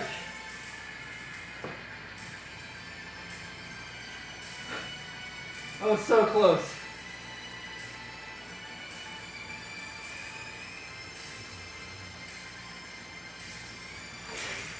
Ah, man.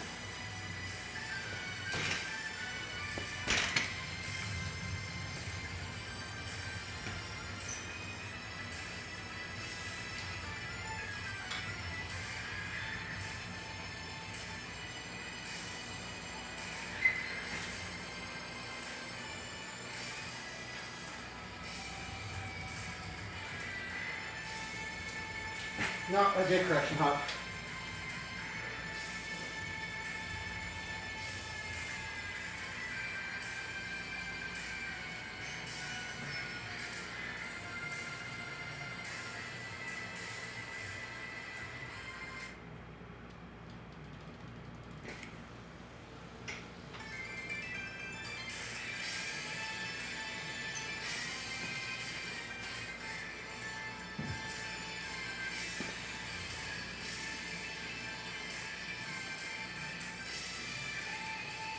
Here to check.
Try not to make it boring for the viewers, so kind of switching it up.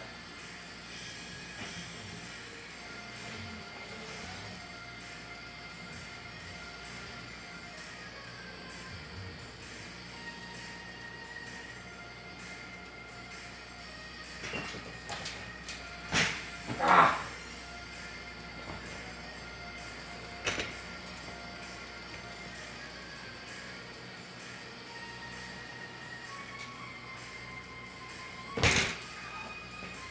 Run out, tired.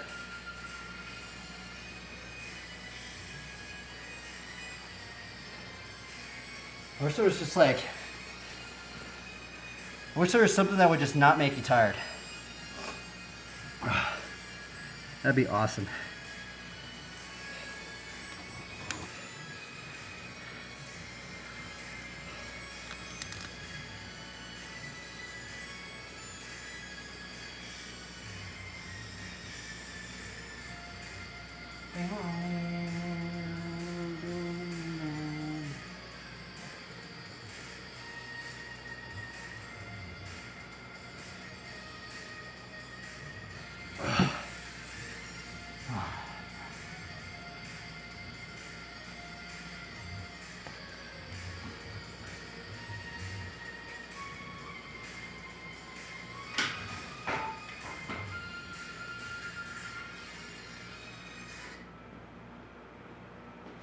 Let's see if I can find some more non-copyright music.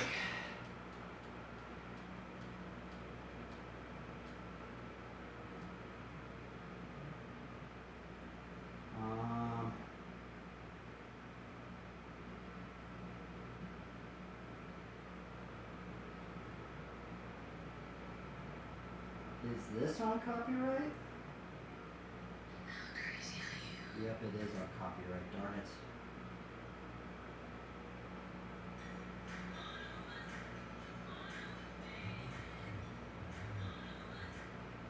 This is on copyright too, man. Why do they have this on copyright?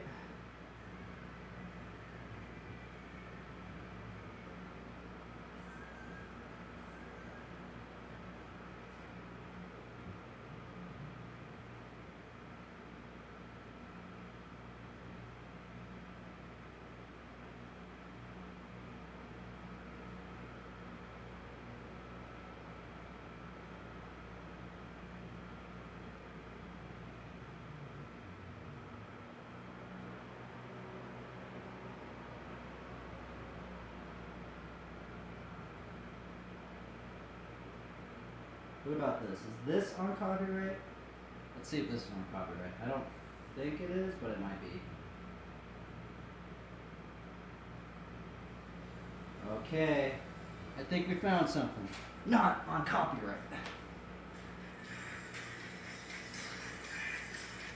Probably sounds stupid, but oh well.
Is this on copyright? Nope. What's the date?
This OST is ridiculous. That's ridiculous, but it's awesome. Oh man, there's people watching me. Okay, no, there's no people watching. Cool. Coolio, Stulio, Bolio.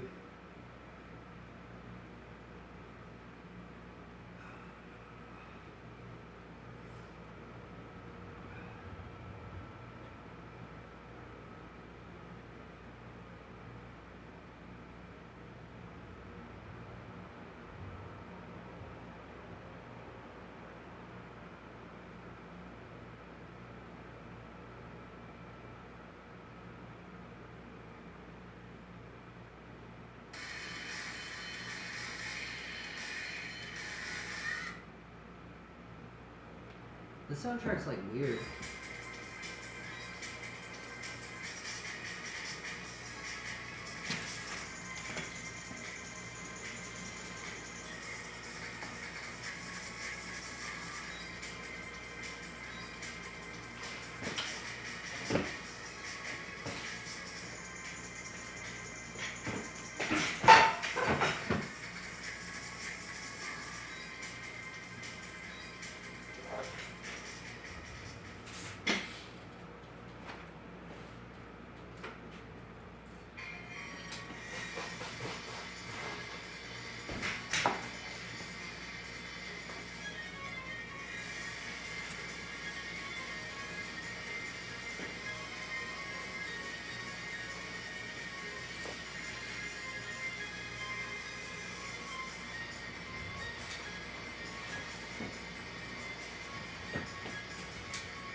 me that cannot do that trick.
Take a little break.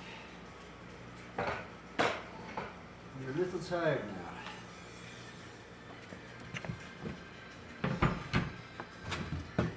Break time.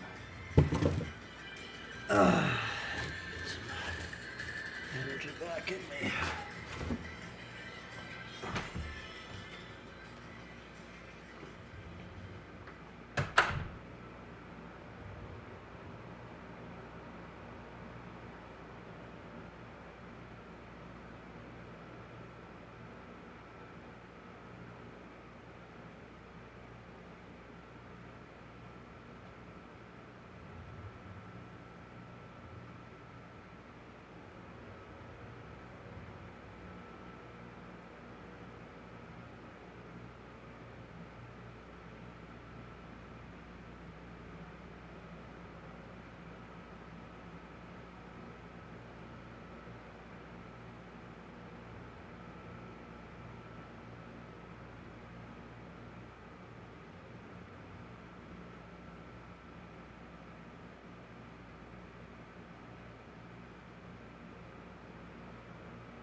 Let's go.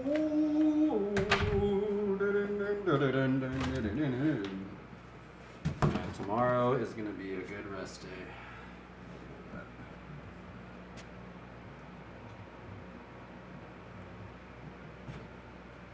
I'm already tired right now. It's already been 2 hours in.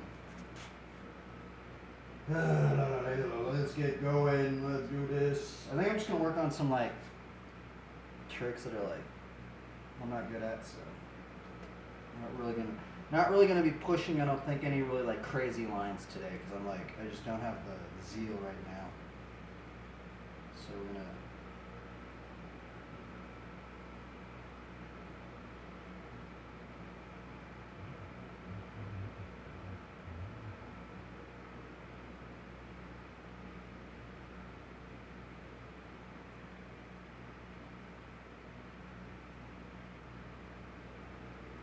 Maybe we'll listen to the audio.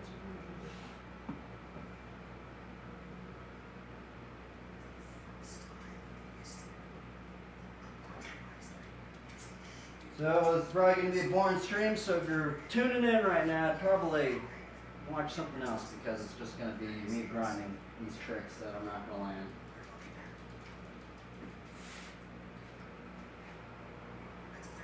Oh, yeah, we're tired. I gotta just freaking push through it.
And it's hard to do the switch.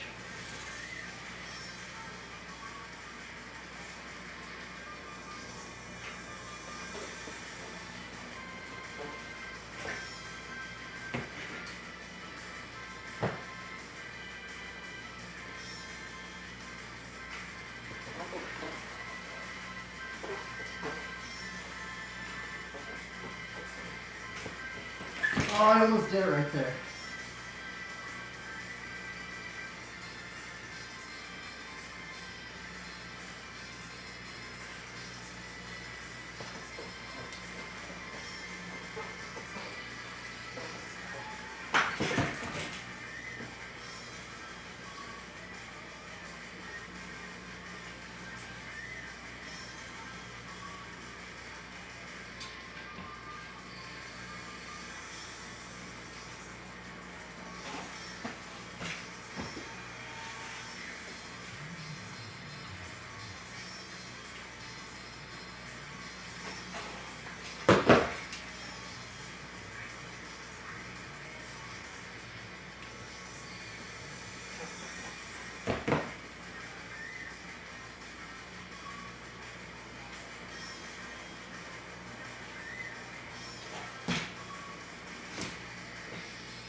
You need to learn how to turn in the...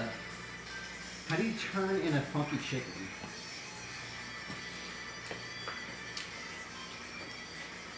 For some reason I can only go straight.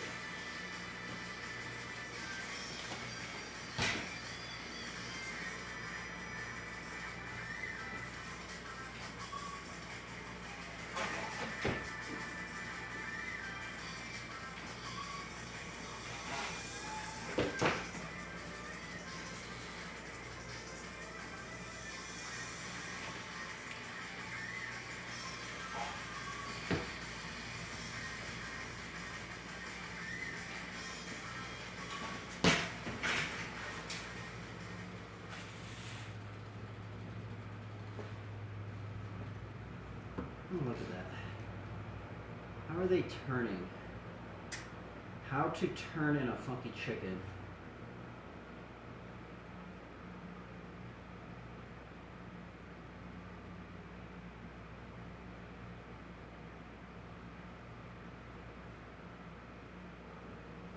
That's what I'm doing.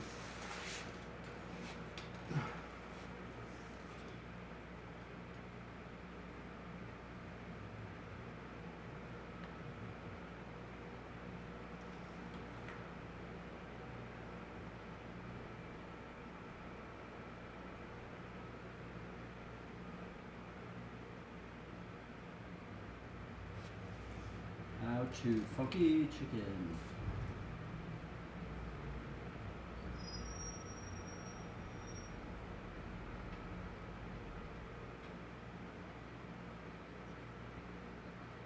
Funky chickens are one of the easier scuffing tricks to learn. As with many other tricks, it is possible to learn.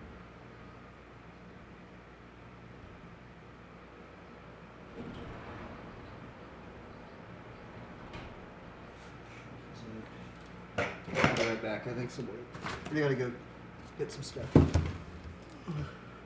Sorry, somebody's here. I gotta go get some.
Yo, Dad.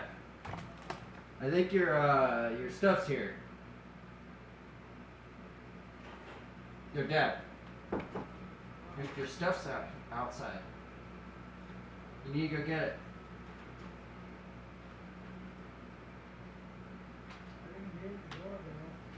You didn't hear it. They just rang the doorbell.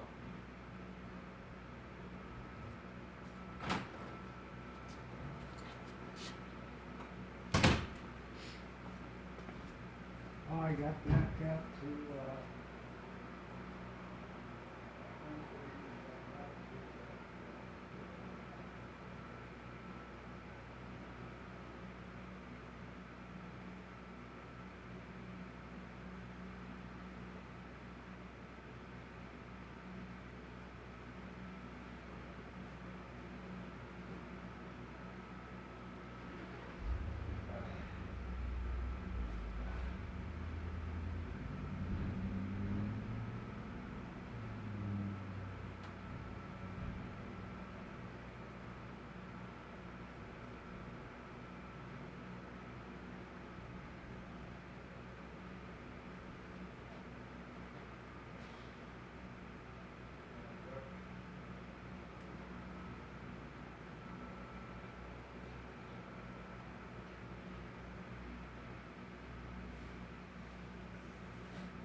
thing's still on.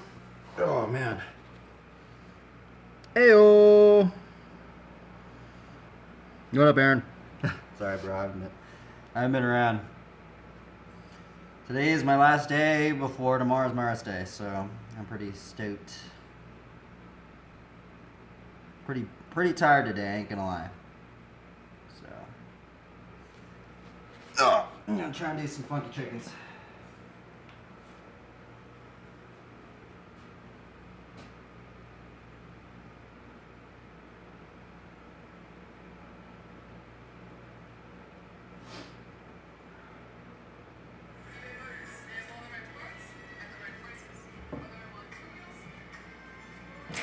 How to funky chicken. They say this is an easy trick, and it is not an easy trick. It's freaking hard.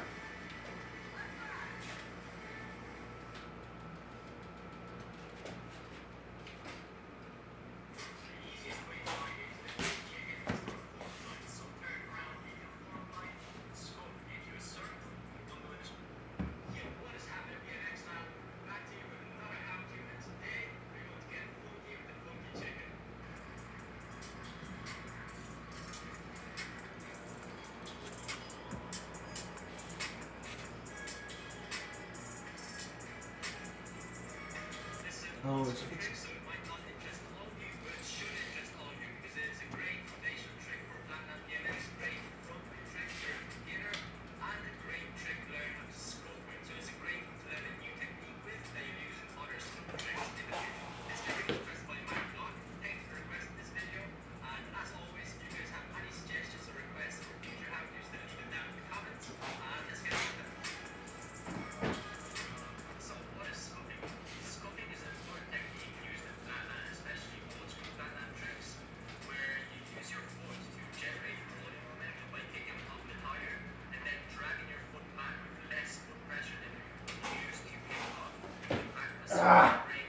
I can't get this.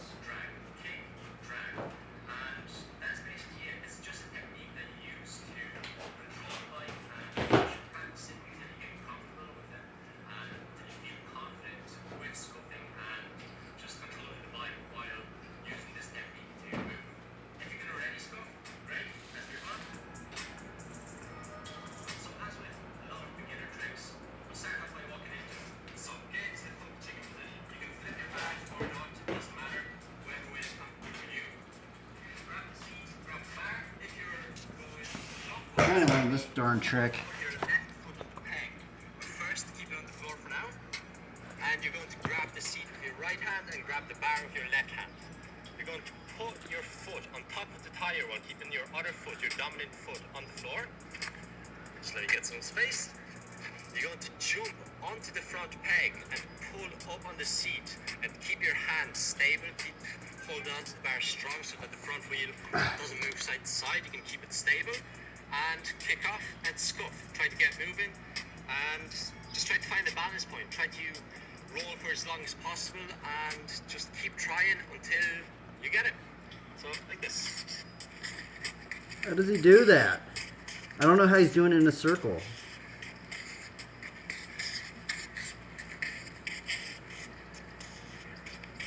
So you might notice that I am moving the bars a little bit with my hand, just to adjust for the force that I'm giving into the front wheel with my kick, with my scuff. Oh, he is moving his bar. So yeah, just get comfortable in this position. He can just do it forever. Walk into this trick, get comfortable, find the balance point, or create balance point within your brain, within your muscle memory. Onto the front peg, pull up on the seat, and keep your hands stable. Hold on to the bar strong. Move side to side, keep it stable, and kick off, then scuff. Try to get moving, and just try to find the balance point. Try to roll for as long as possible. Just keep trying until you get it. Like this.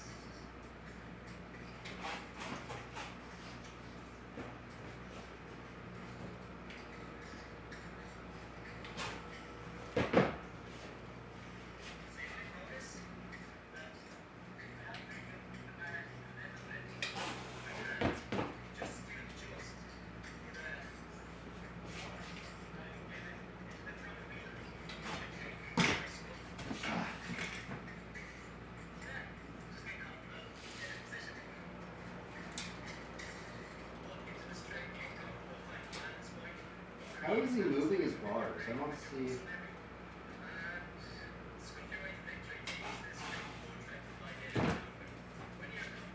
Okay. I think you move your bar like that.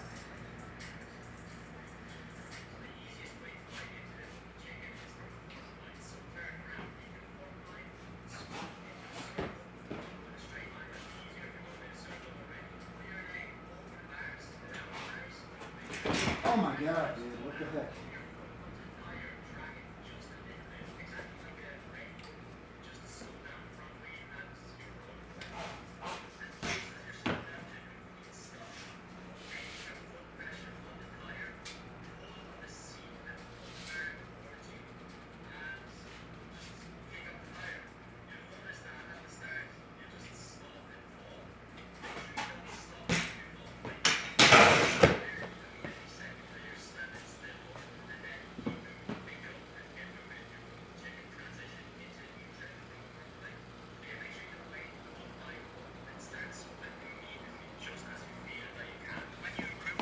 I don't see like how he's holding it.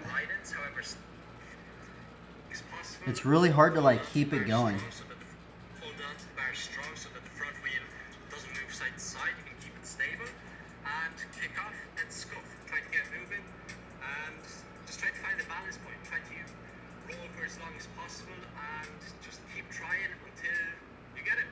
So like this.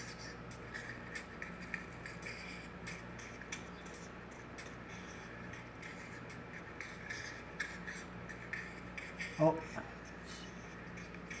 So you might know. Okay, there's actually one thing he didn't talk about. If you see his foot is really on, his toes are on the peg, not the middle of the foot. Wow, he's like barely on it, dude. His foot is barely on the peg. That's something he didn't talk about. That's a big one in flatland. The bars a little bit with my hand just to adjust for the force that I'm giving. That's what I don't understand right here. With my scuff. Why is he turning the bars? Like, I don't...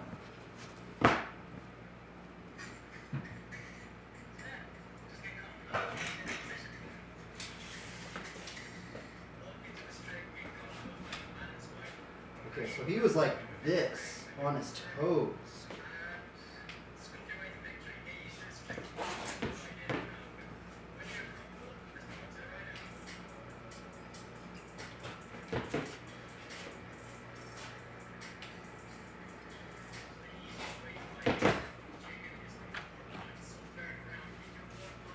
Again?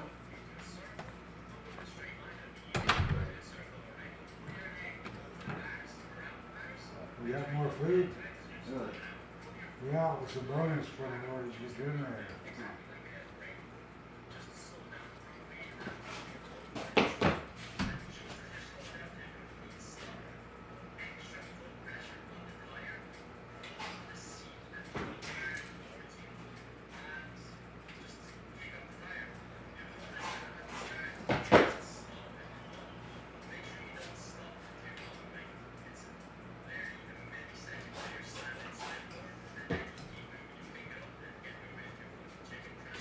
And those boxes are heavy.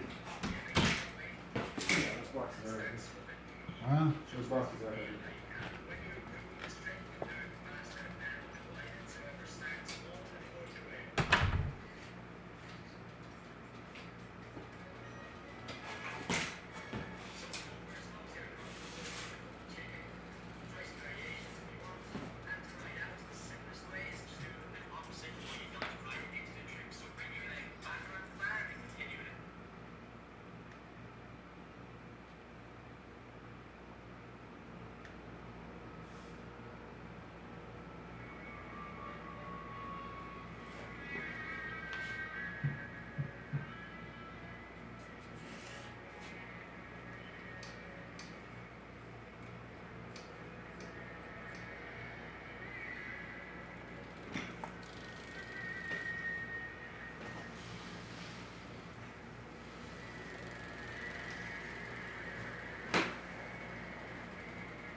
Oh, I almost did it right there.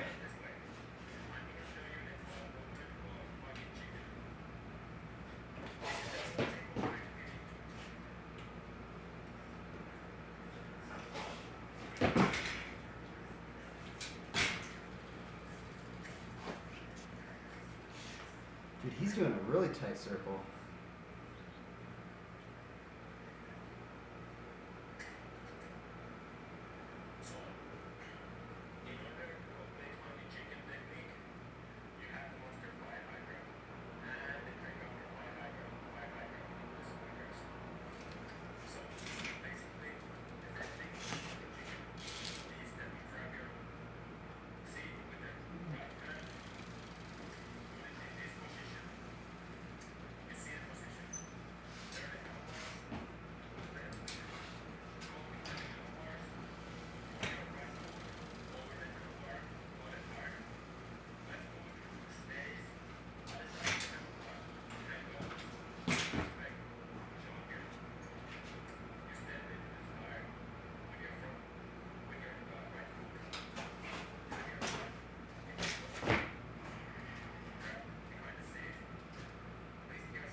Okay, so he's like kind of like scrunching it up a little bit.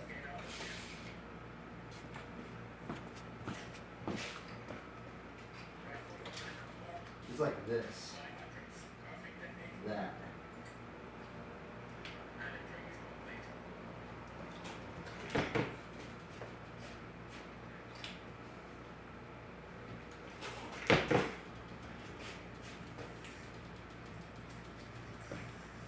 Oh my goodness, dude, this trick is impossible.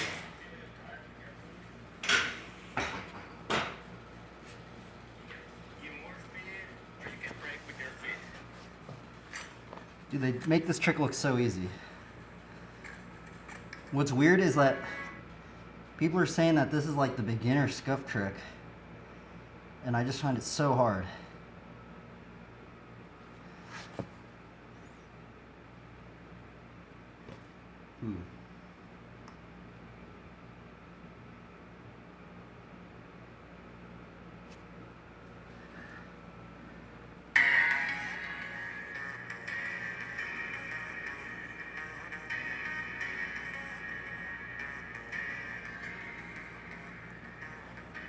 Hey, this is Todd, and here's one with arguably one of the best names ever, the Funky Chicken. Now, get into your four-fly position and grab your seat. This is where you want to swing. He didn't really bring it.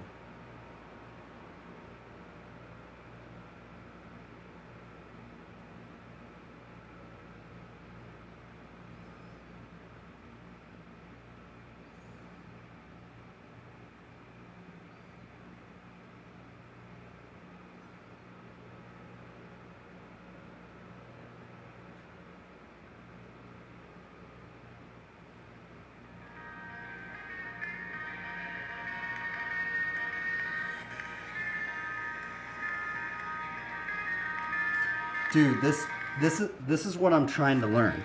This is what I want to learn.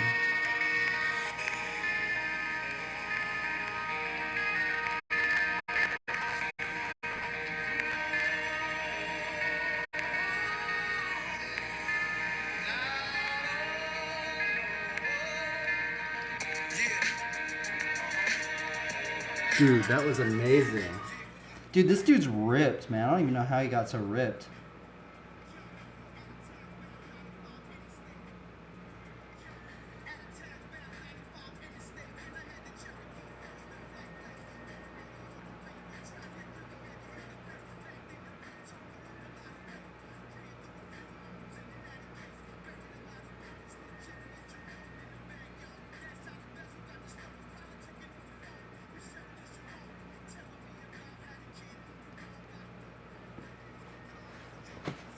Oops.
don't know what's wrong with me.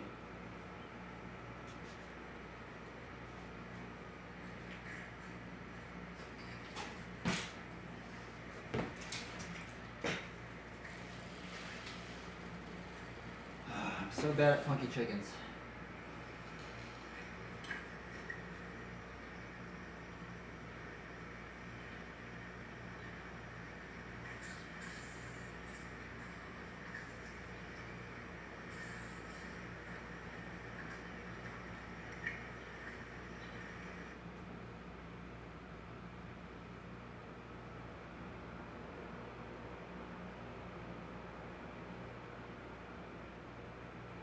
There's like barely any how-tos.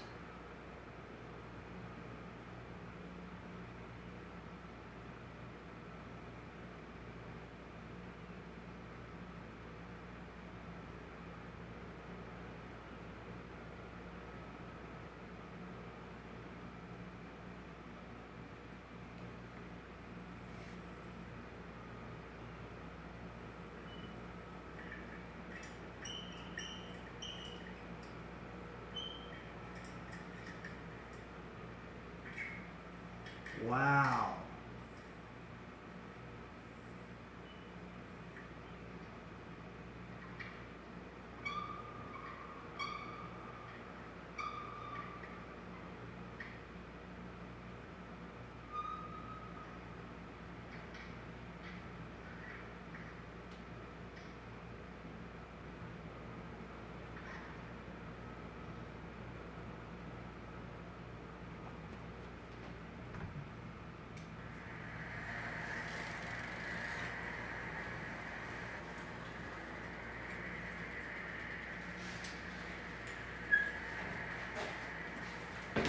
Oh, almost there right there.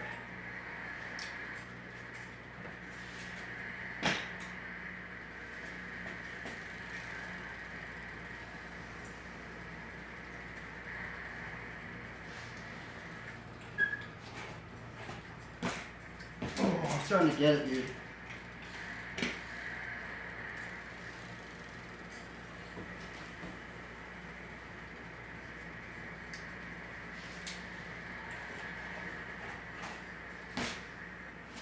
Oh, I almost landed it.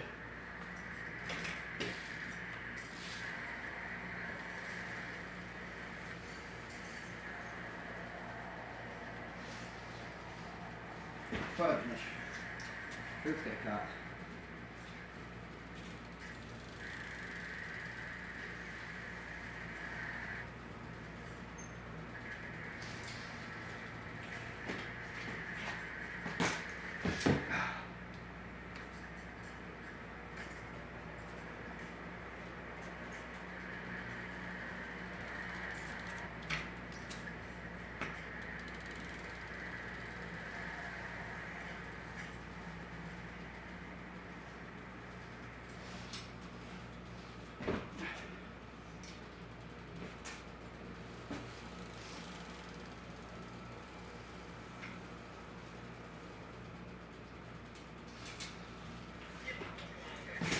Darn it.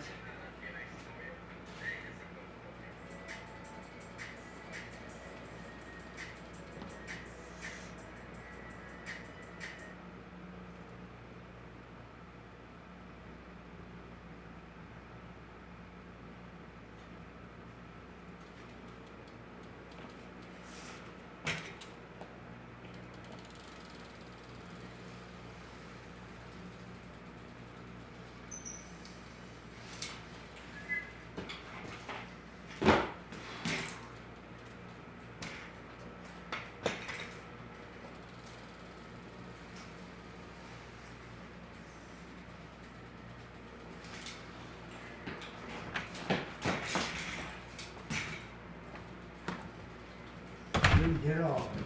Did it get all of it? Nope. Would they forget? They didn't forget it's coming in a separate box. Lithium batteries cannot be shipped by air. And I got 2 more packs of food, which was free with the order. And And then I got everything except the solar power control panel. I see. And since it probably has lithium batteries in it, they have to send it by surface. I see. Because at high altitude, sometimes lithium batteries explode Yeah. because of the difference in pressure. Yeah.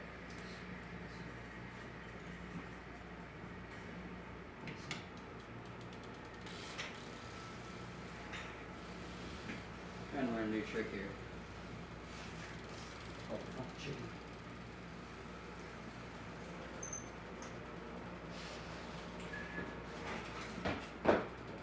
You push too hard. No, I didn't push hard enough.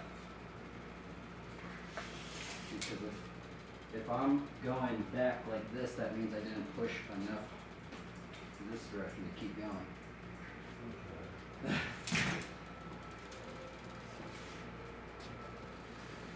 What did I tell you? I made it back out to Argus Gap. Yeah, you got back off to that island. Yep. And that's where right off in the Lightfoot Drainage. They're like, wow. Yeah. That's cool. And I missed the quest that says I've got a portal and I can go back and forth between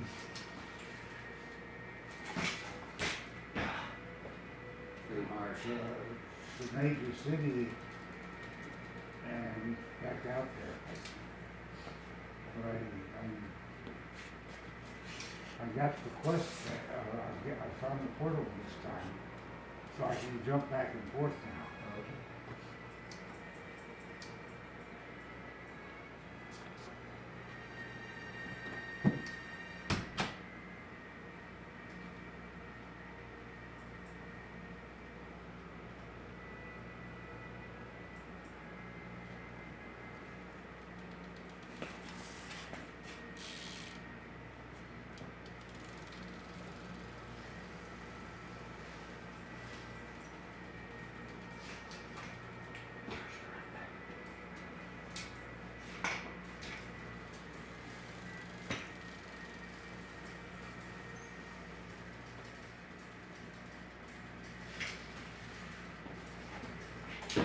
Ah,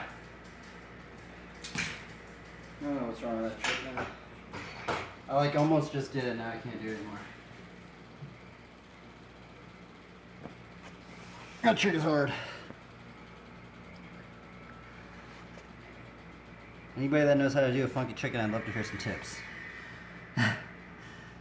It's a trick I've given up many times, actually. It's weird because people say it's easy. People say it's the beginner scuff trick, but I never learned the funky chicken. I'm not good at the front wheel stuff.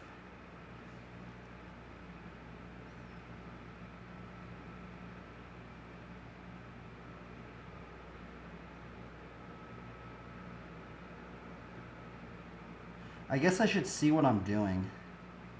That's probably a good... I need to like rewatch like what I'm doing to see if I'm messing up. So let's see here. Let's go to my stream and we will observe and see what I'm doing wrong.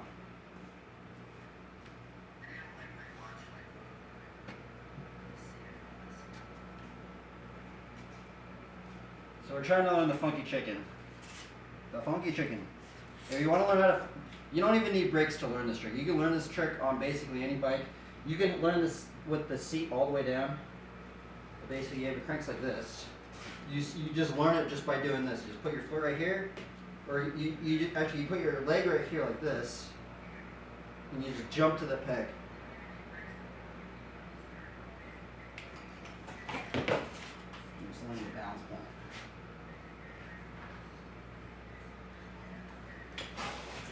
Ah, it's so weird though.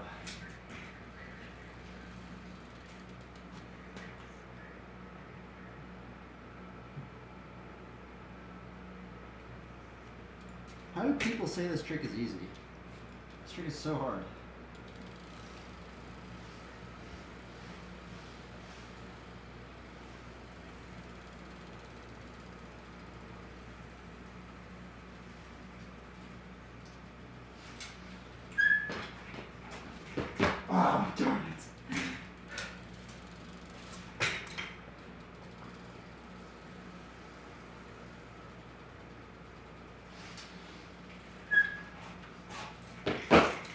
What am I doing wrong?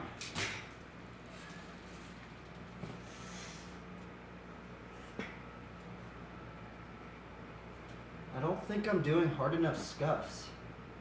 Because I keep flipping.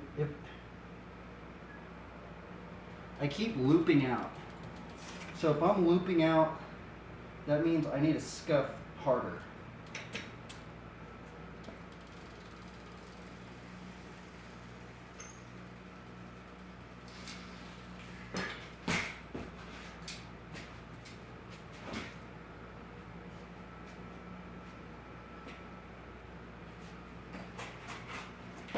Oh my God.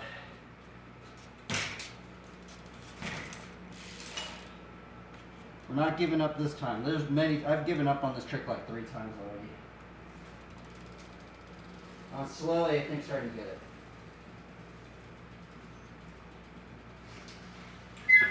Oh, come on.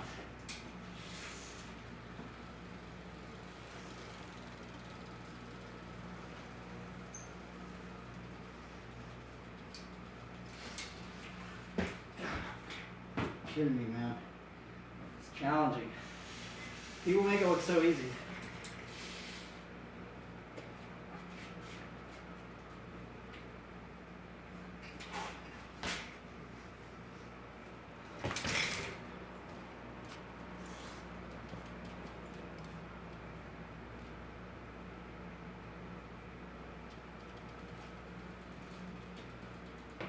The other one I've been trying to work on is the switch foot lard yard to regular foot lard yard.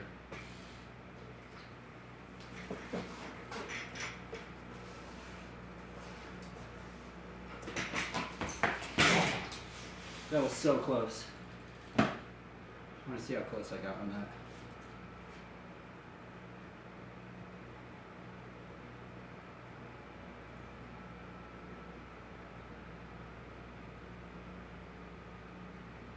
Oh my goodness, that's so close.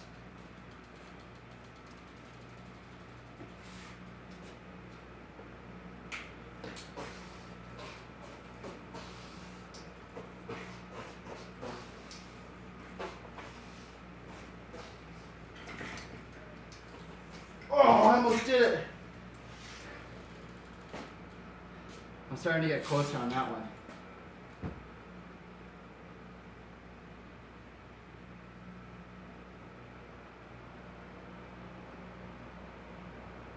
That one has a lot of combos.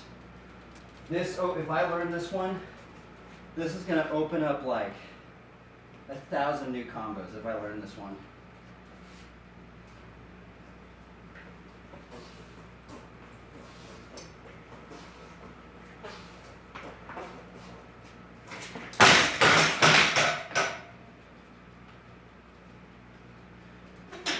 It's like the worst that'll happen. Maybe you roll your ankle. But not the worst that'll happen.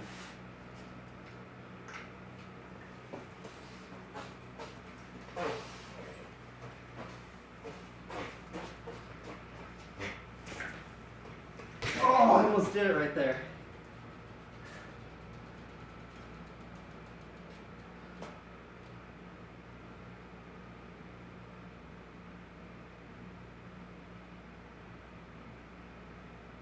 I'm gonna see how close I got.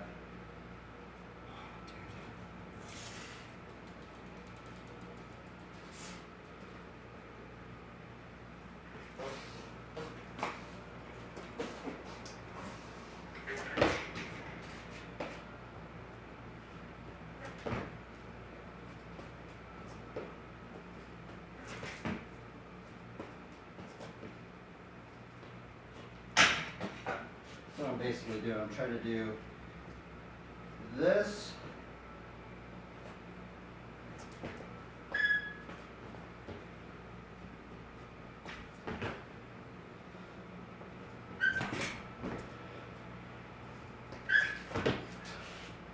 Kind of hard.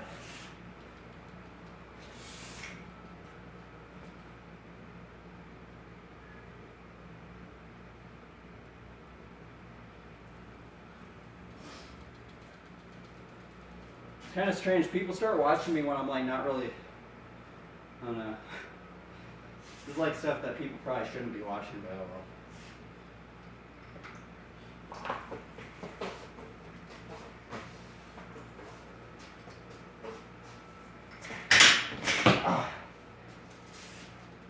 It's definitely a hard one.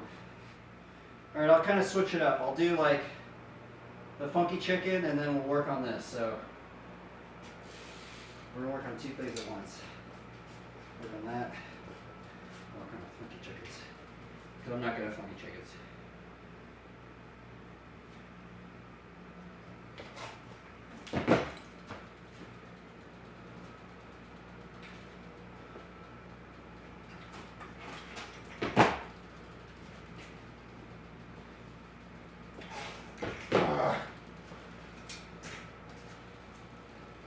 I wonder how long this trick took for people to learn. Have any of you guys learned this trick?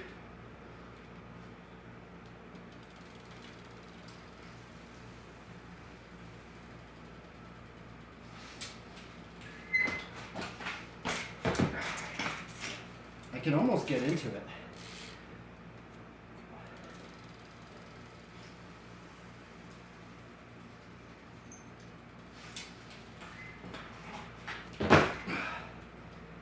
Nope.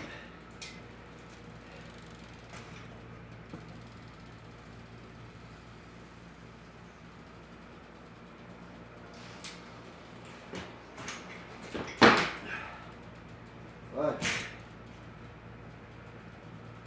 it's like, I don't know, it's not working.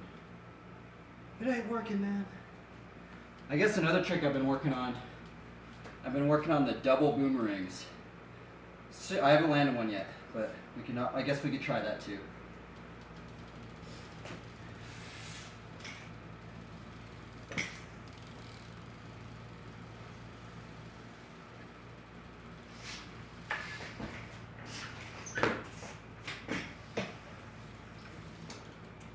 What does that one look like? How close am I getting on that one? I feel like I'm getting closer, but it still feels far away.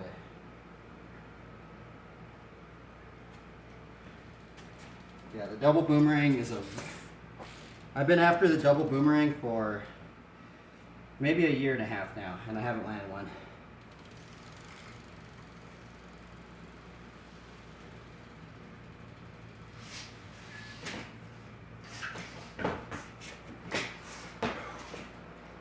Challenging.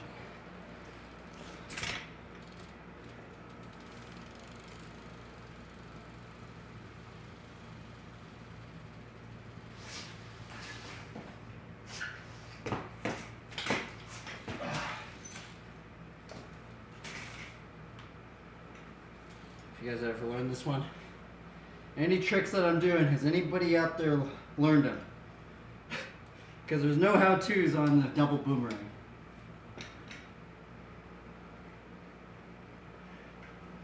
If you're out there and you ride flatland and do double boomerangs or flails, double flails, make a how-to, because there's not a how-to on how to do this trick yet.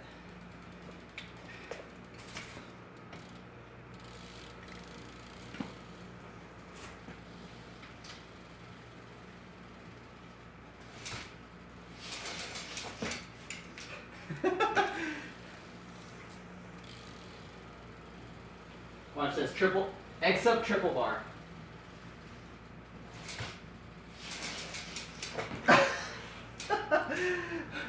I landed one yesterday, I think.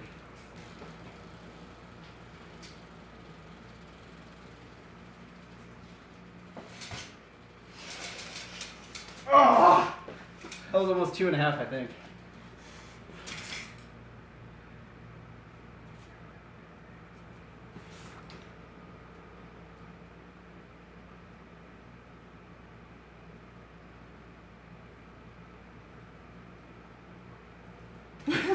Those are cool.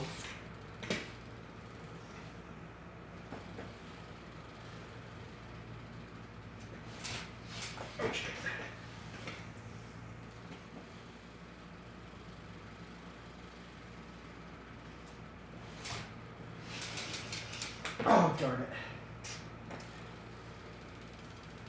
Okay, let's I'm just working on tricks I'm not good at. So we got that. We're gonna try to beat the record now. We're gonna try and go for 4 fire hydrants.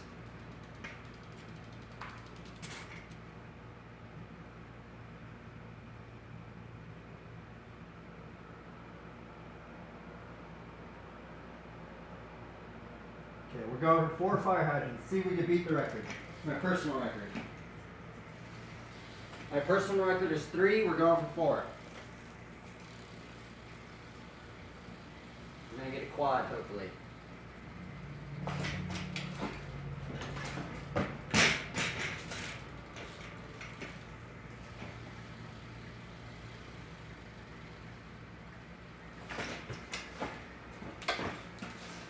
Ooh, that was almost quad and a double and a windshield wiper.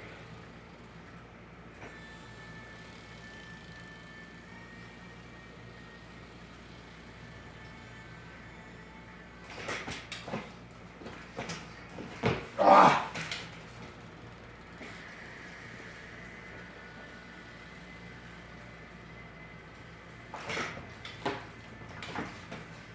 Oh, darn it. Got halfway. We got to get 2 more. And the same thing.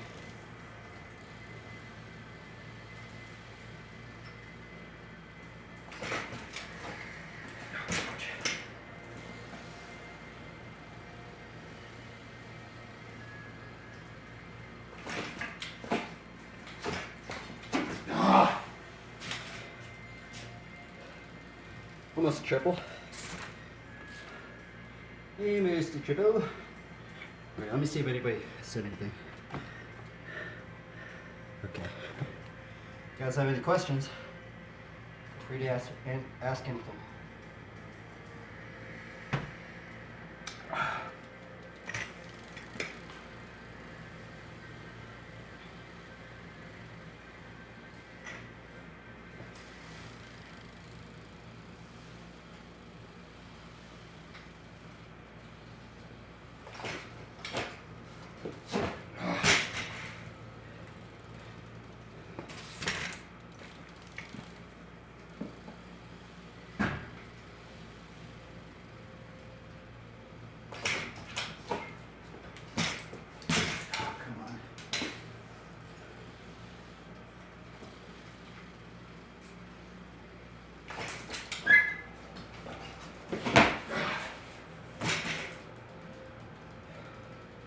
This one's hard. For those out there that do this trick, make it how to, because I don't know what I'm doing wrong.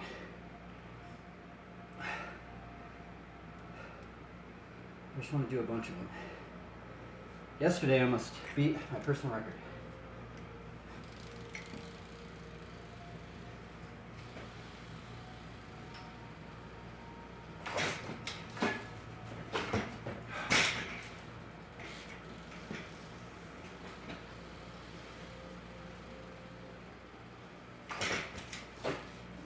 Okay, I give up. I've given up. Trick always gets me, man.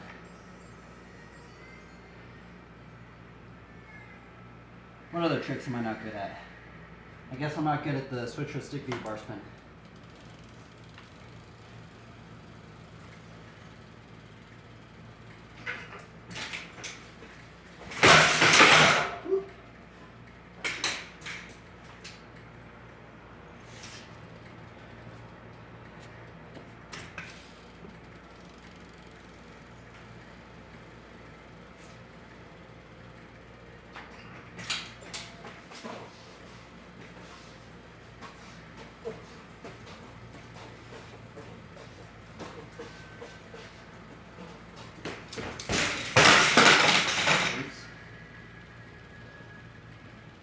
I'm not good at that one either.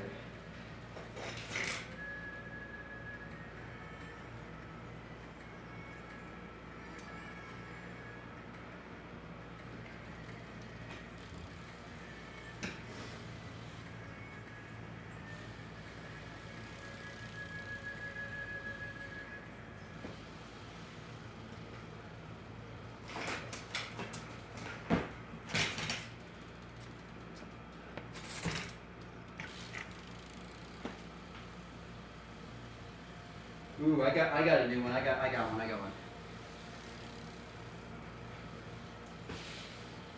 We got the new maneuver.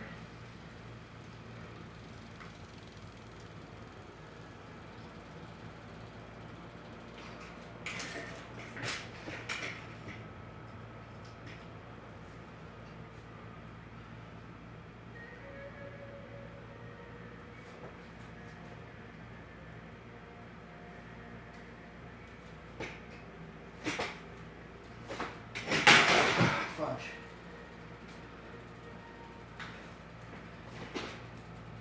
Try to do it. Didn't work out.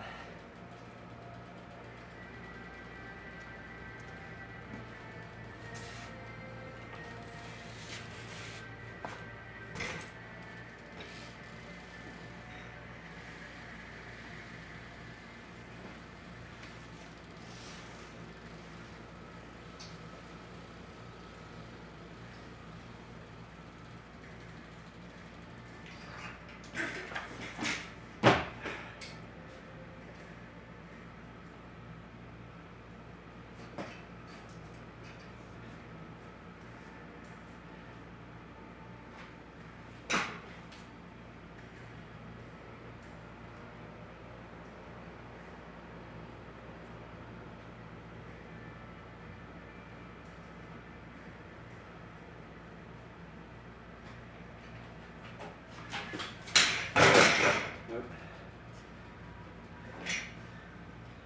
Didn't get that one either.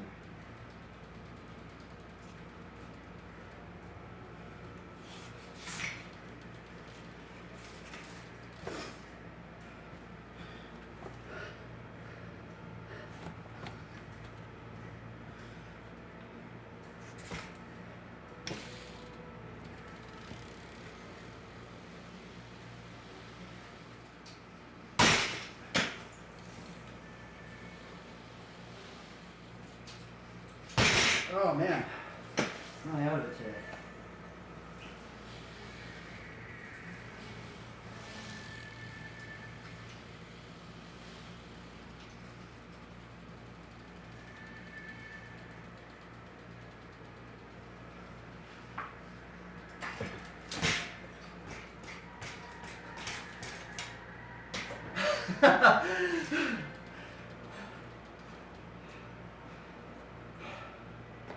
Look. Oh well, that's how it is. Today's just not a day where I don't land anything. Well, I guess I'm working on the tricks I'm not good at, so that's another reason.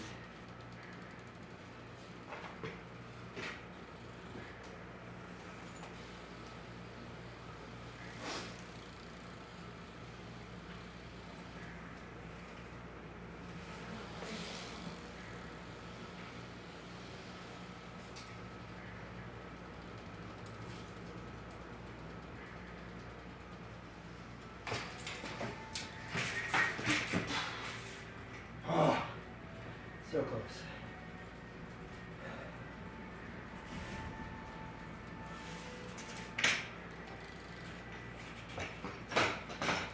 I landed one. I think I landed one yesterday. I landed one yesterday. I might have landed two yesterday, actually. No, I think I only landed one. I had to take a little breather. I'm tired now.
Hello.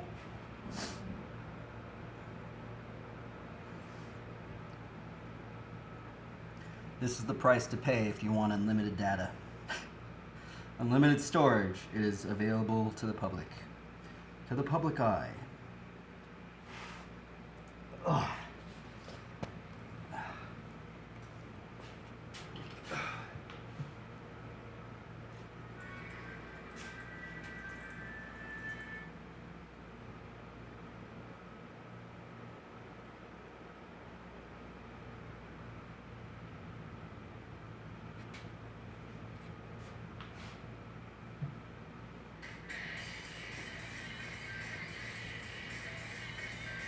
Ugh.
Ah, no!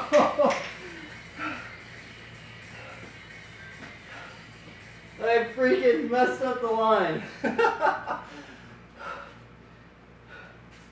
Darn it. I knew I shouldn't have went for the decade. That's what happens. I land everything except for the decade. Fudge.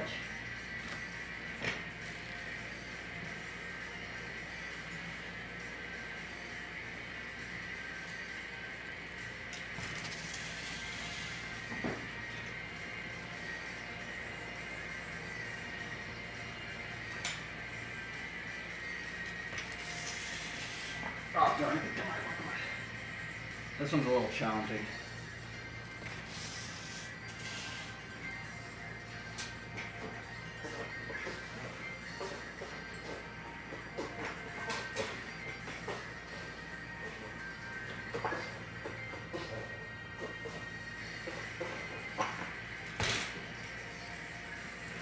Oh, darn it, man.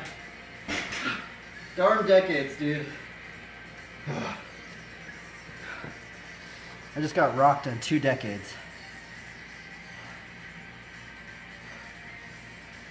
Man, I've never even landed that line before. The thing is, I love doing the decades as an ender, but problem is like there's kind of a chance that you might not land it or might not get the torque to do it. So, yeah.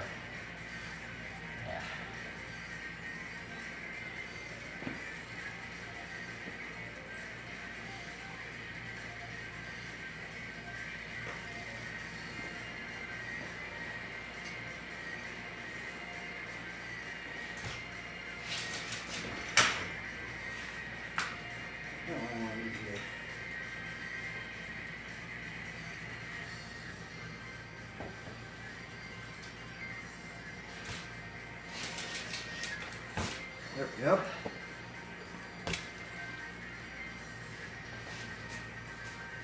I never found anything. Today is just not my day for landing things.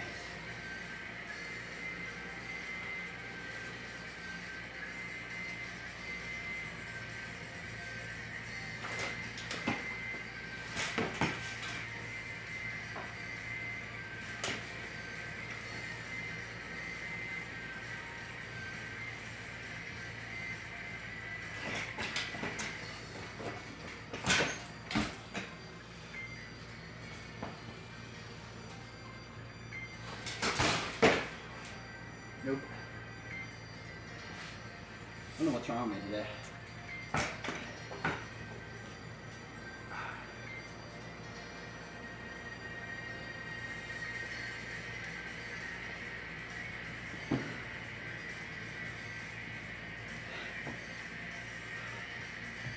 Okay. I need to take a break. You need to take a breather. And I'm going to take a little break from work.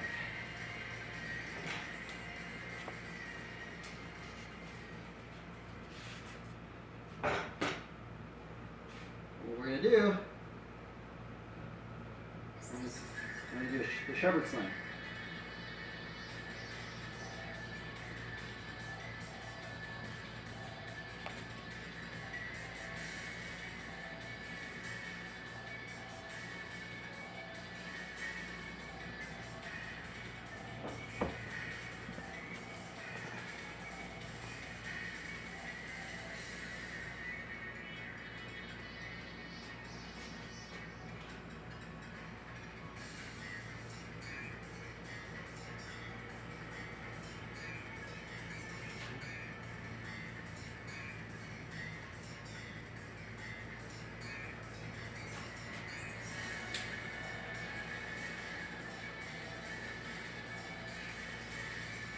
Yeah.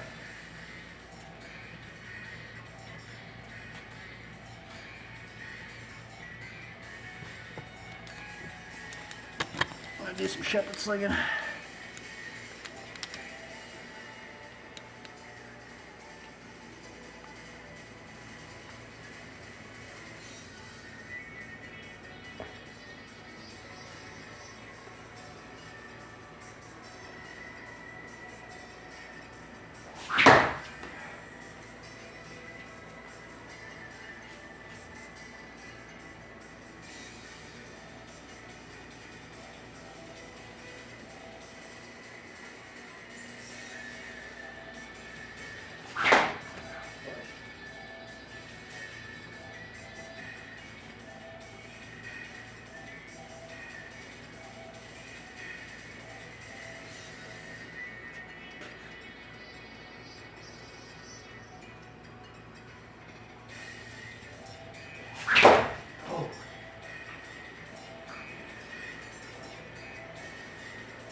That was so close.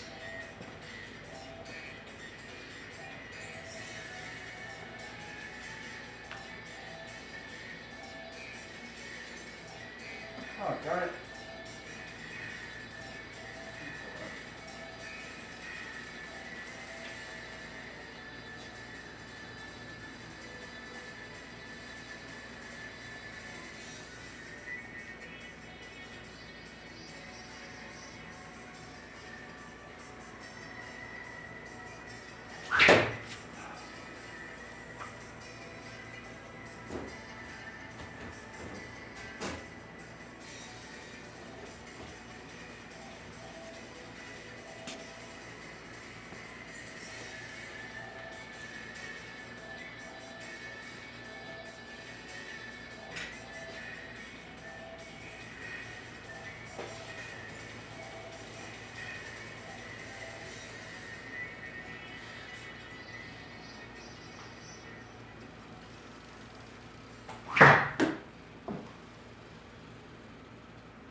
It's hard on the bike, man.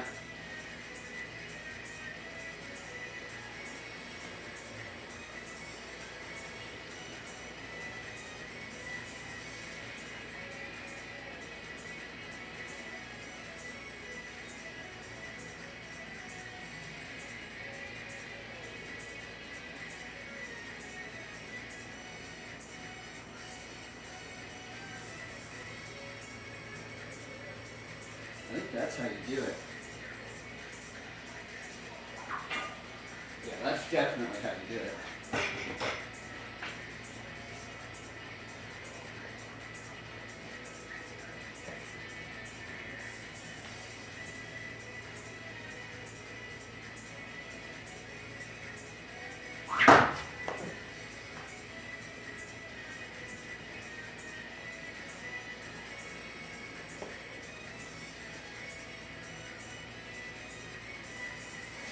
Oh, shit.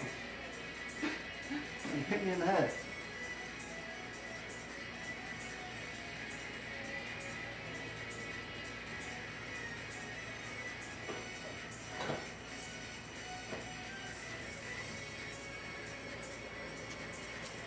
Gotta make some more ammo. So now I make the ammo for the shepherd sling. I get one piece of paper towel. Crumple it up. Alright. Take some tape. And then you tape it up like this. You should be using rocks, but gotta keep it a little, I can't be throwing rocks in here, so.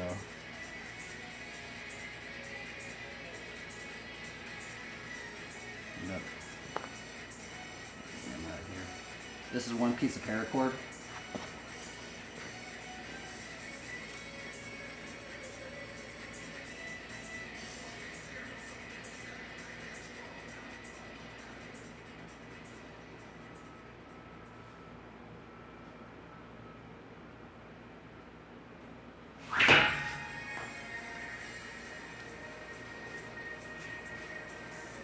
It's hard to get good at it. I haven't even hit any of those targets today.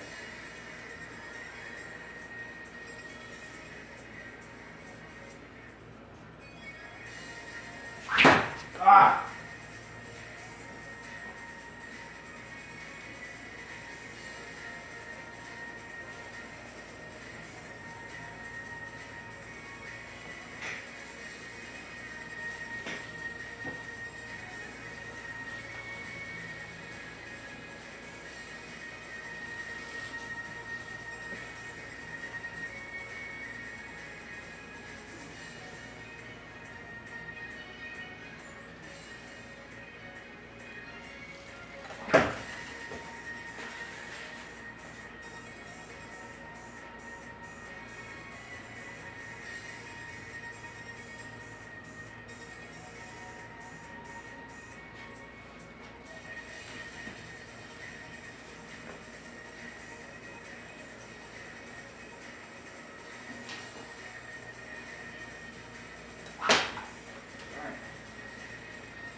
And that's the problem. I always lose these darn ammo things.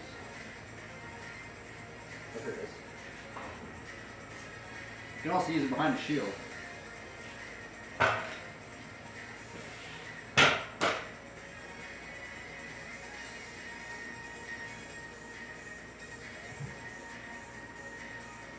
got a shield.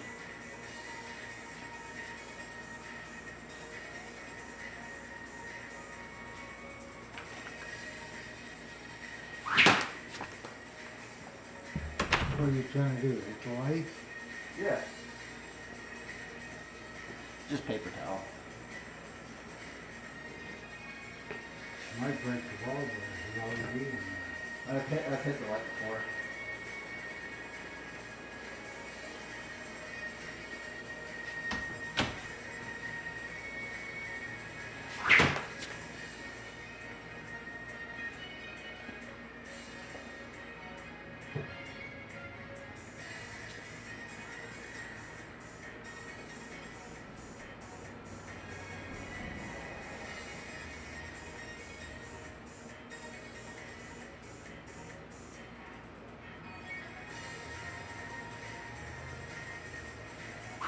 Oh, that was so close.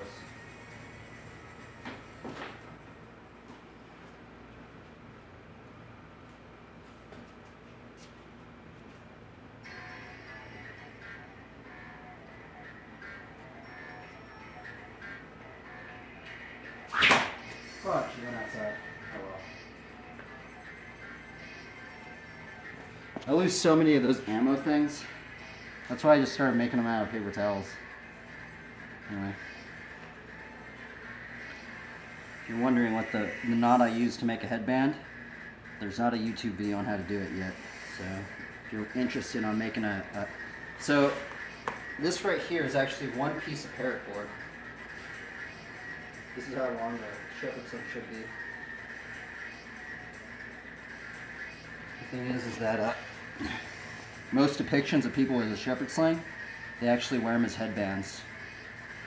So this is the knot. If you're interested in wondering what knot they're, well, what I think there's not a YouTube video on how to make the knot for the headband, but this is the knot I came up with. I think it's a horse bridle knot. So you take this one, you put it over here, hold it like that, bring this one over, make another loop, like, actually make it a little smaller. Then hold it like that, so you have that, these two loops, and then you take this one right here, and you bring it through right here, and then under, through and over and through it. So you go through it like this, and then through this one. And then taut it. And this, so what we've just created is this is a quick release knot. So see, this is the knot that, look, so this is the knot that gets quick release, and if you pull on both of these ends, so it's a quick release knot. Let's do that again. Get this, bring it over. You want to get really good at this, especially if you wear this as a headband.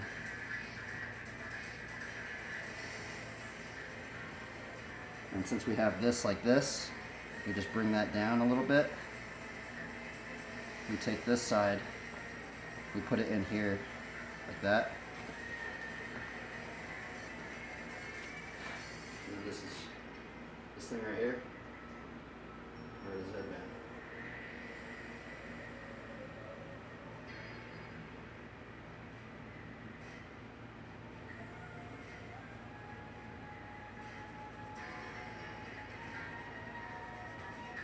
Actually, wait a minute.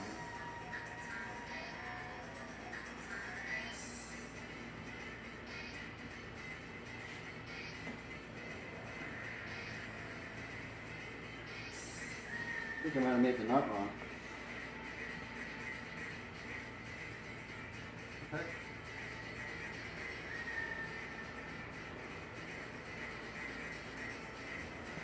Oh, I gotta remake this knot.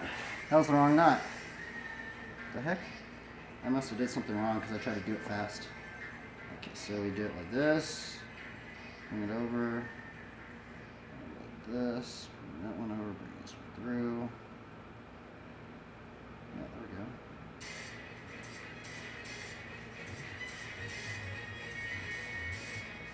Okay, there we go. Let's mess it up. And wear this as a headband. And then you have like this kind of tail thing right here. What you do, push it back there, and push this one back. Like that. Got a headband. Got a shepherd sling headband.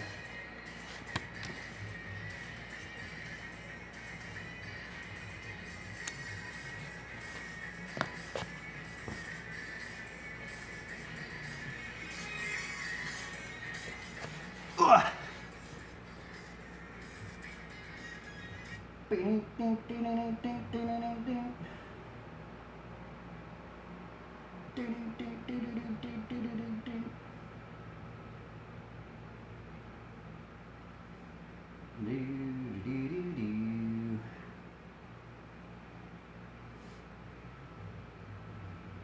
I was playing Diablo Immortal. Yeah, the thing is that, yeah, a little tangent. You know, Spectrum, Life and Death, and microtransactions, blanketing's never good enough for arguments. Well, blanketing is never really something that's accurate, but I think it's good to dictate what you can expect people or things to go, where you can expect things to go in a general sense. And that's what it comes down to.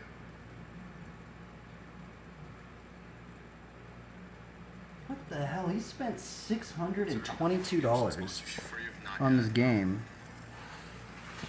Chandies will say you abandon your principles. Well, I would gladly abandon my principles if it meant my own benefit. Like, I think the only difference between me and a lot of other people is I don't care. Like, I would just say it. Like, yeah, it's, yeah. 100%. Yeah, that's the way that I think. Should I play Diablo Immortal or no?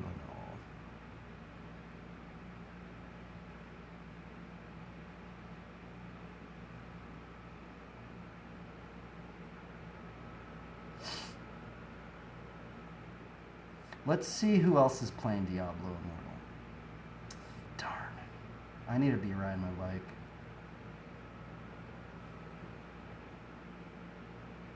Okay, what's this guy doing? Oh wait, no. Let's see top channels. 45,000. Shroud's playing. What are people's general consensus on Diablo Immortal? It seems like I'm getting when I look up Diablo Immortal, it seems like I see a lot of bad critiques on the game. And it sucks because Diablo used to be one of my favorite games, Diablo 1 and 2. And it just, yeah, it sucks that so many people are just so not about it. It's not good. Not good, not good. I mean, like, in a way, but, like, I mean, not really. I just don't really. The thing is, like, everybody that, like, says it's, like, image and stuff like that, no, that shit goes away after a year or so, and then the people that bring it up are considered losers.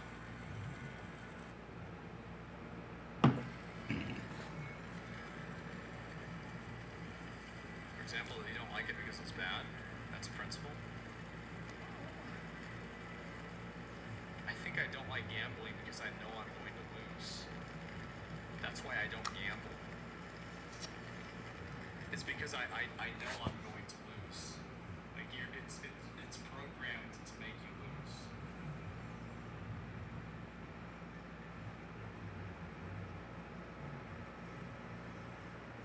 For example, when I've been gambling, my principal get thrown through if there are bids that matter for verbal until the game went down.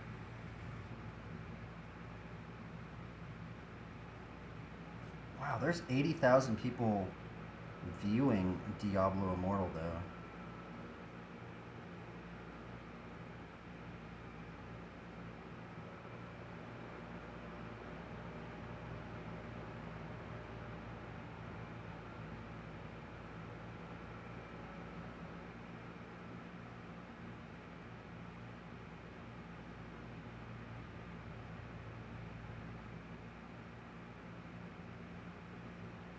Okay, well this guy hasn't spent any money on Diablo. Is there any way? Here's the real question. Is there even a 1% chance if I don't run any of these, right? Like if I don't do this at all, if I put none of these in, do I even have a chance of getting... Wait, what do you mean get more? Is there even a chance to get anything? If I just like go in, like let me just do this without any press.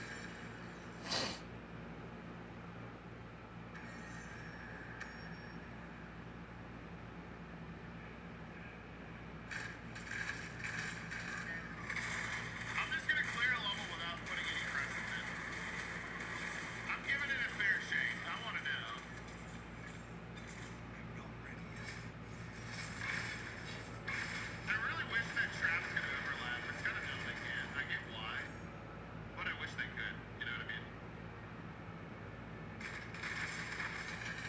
Yeah.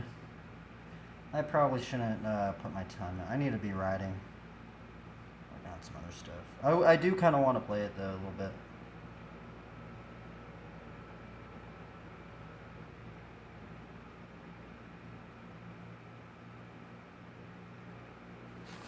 Ugh. Febreze Unstoppable's Touch Fabric Spray. Just shake the spray to unlock touch-activated scent technology. Hours or even days later, enjoy bursts of freshness with every touch. For long-lasting freshness, grab Febreze Touch. Alright, I tested it today. It's windy. I'm still hurt. I actually want to go get this, like, injury looked at. I'm having trouble breathing. It makes me have like a flat lung or something. Stupid and serious.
grab as much more stuff as possible. We got a doggy training class with Dax this afternoon, so can't do a full day up there, but honestly, we're gonna get enough out of this. And then, so here's the situation with Brutal World. So for anyone who's subscribed to the channel and has no idea that LA where you came across the video, I'm gonna go into this property. It's called Brutal World. I bought it probably almost a year ago now. I had a concrete skate park, a bunch of dirt jumps, this whole barn setup, and the city came in over here and said that you can't have any of this. And then I actually ended up working it out with them to be able to have all this. They said that they're gonna let me have this. I just can't build any more concrete until I build the house. So that being said, I'm in the process of trying to figure out how I'm gonna afford to build a house. Right now, the maturity market is absolutely insane. So that being said, it's really tough, and I'm not making money. I'm not there by any means. But part of the stuff that we do on this channel is just like kind of like what we're doing right now is going to find scraps of things or asses off the boat, something cool. Fuck, man. I'm not good at this trick.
I'm tired.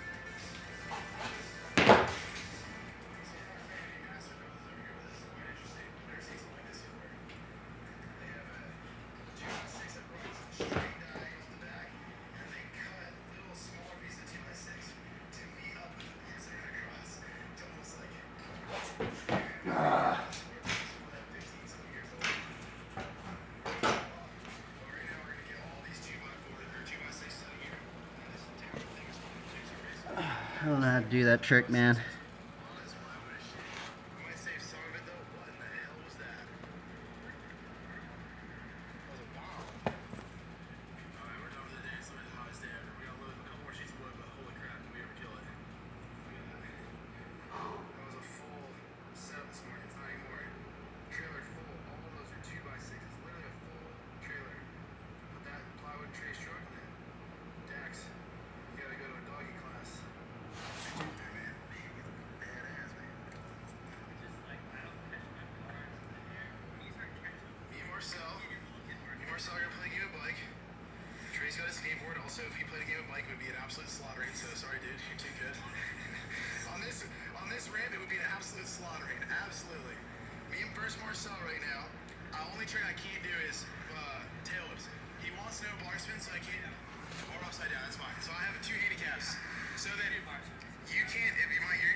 foot. Ooh, look a little rusty out there. I might have a chance. Are you doing feeble on the sub rail?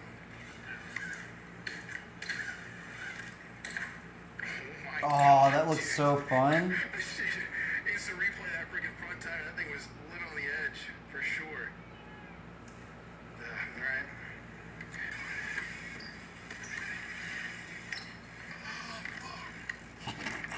That's really bad. He will not do it. Like, not even remotely close to nose press.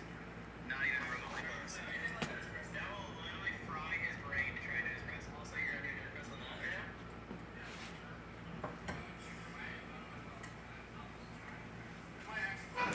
This is gonna blow Marcel's mind and nose press the big.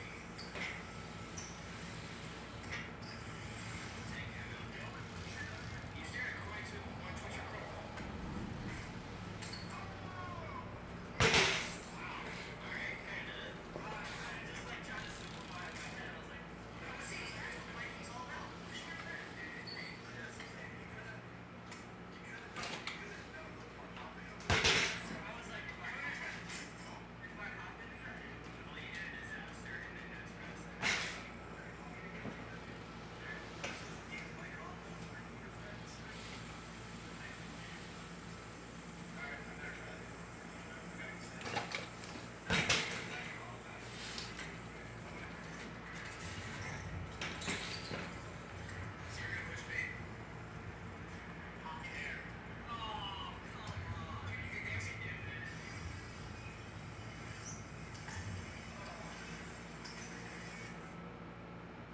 Whatever your mess, Cascade Platinum says yes.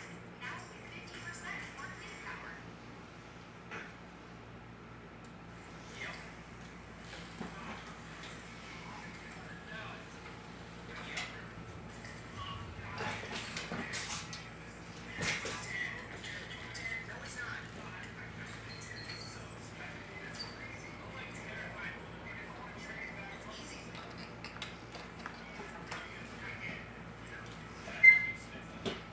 Oh, I learned a new thing.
I just learned a new trick.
Almost did it.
Okay, we're gonna try the fire hydrant to squeaker back.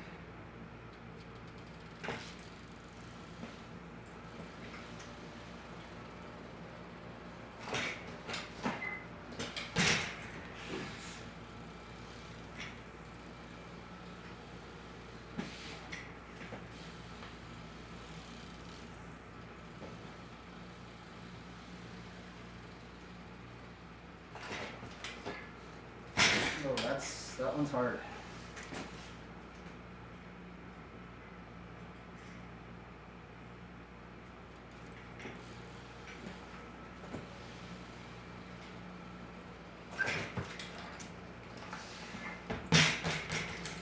Almost did it right there.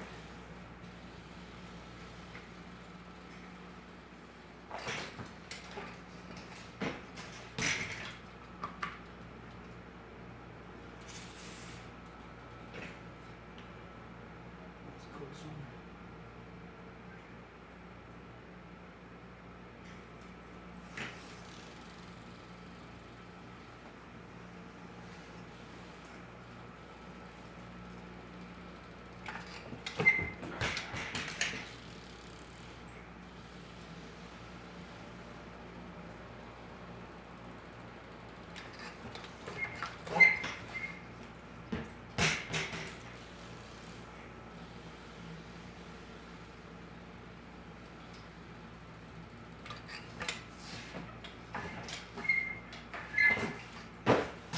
Oh, so close.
Ah, how do they do it?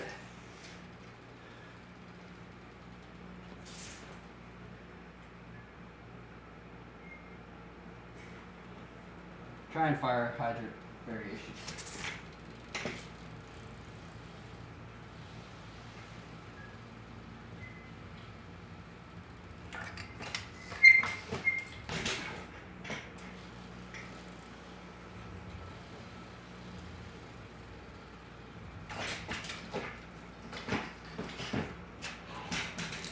Just got a triple.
Try to do squeaker to fire hydrant.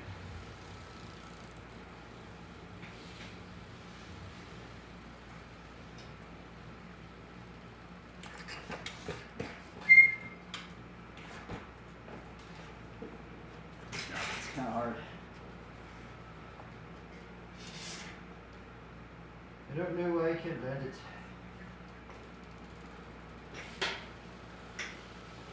We're just gonna go for 4 farts. Try that one now.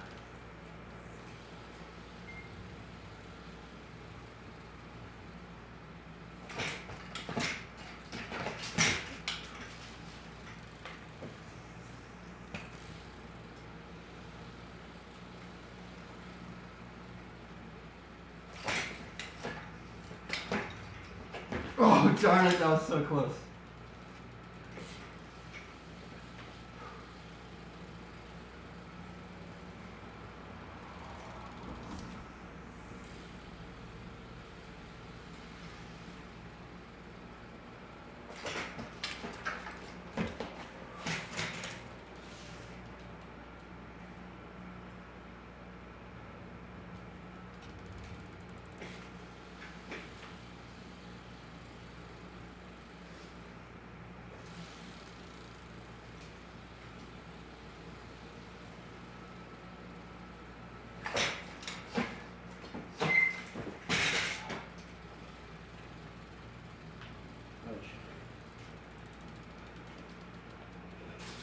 How do people get good at this trick? I have no idea.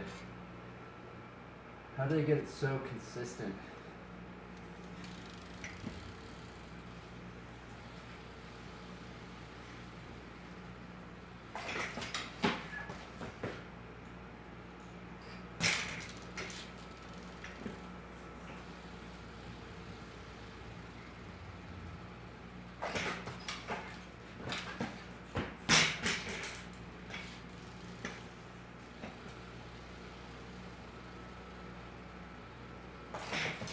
Oh my goodness.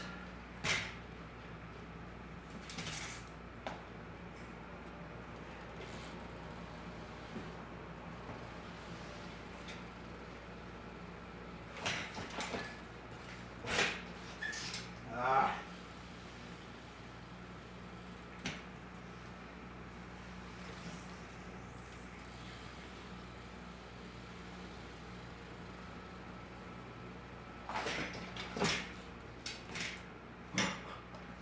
Those were always weird.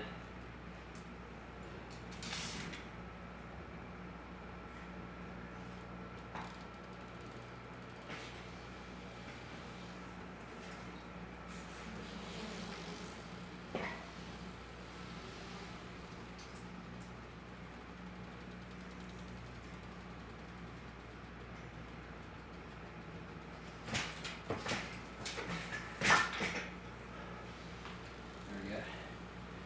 I didn't do the decade though, but it's kind of the build it up to.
Almost 3.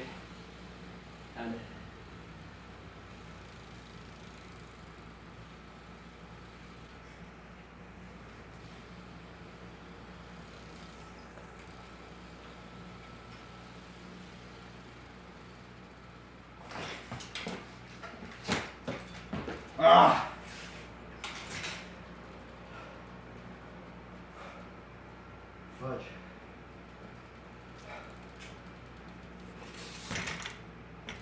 I always mess this trick up, man. One day I'll have this trick down, but it is a grind. This trick has been one of the grind of all grinds to learn.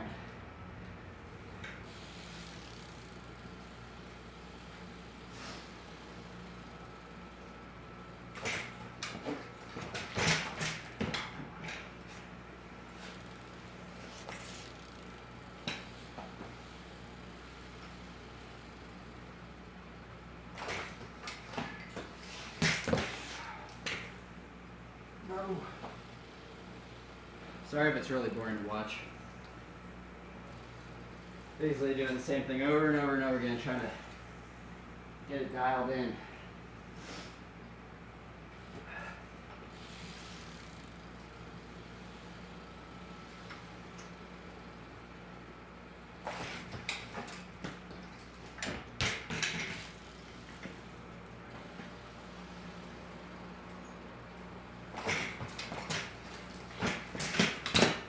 Double, but we want to get 4. We want to get the quad. We've already landed a bunch of doubles.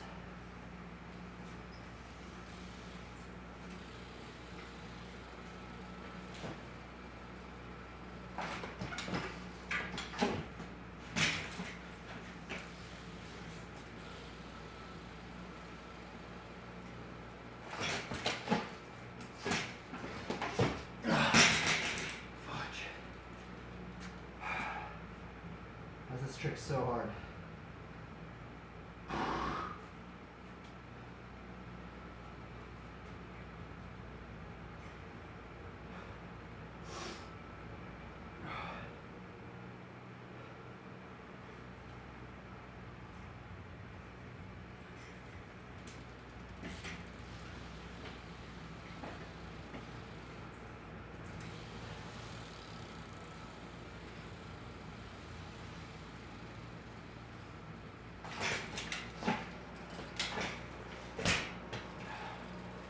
Double.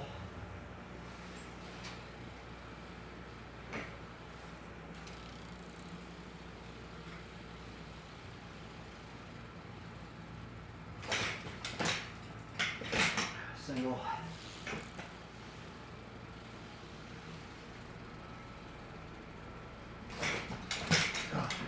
Ow.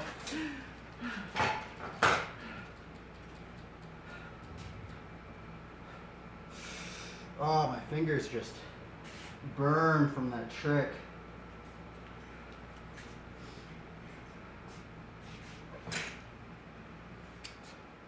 I really want to get a 4 quad. I don't think today's the day, man. So out of it.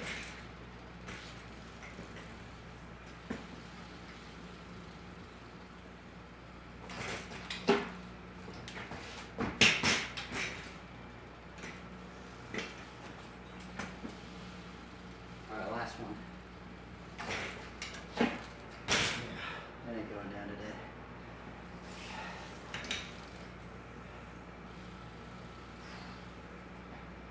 That hand is that trick is the hand workout. That's what it is. I think it's destroying my hand.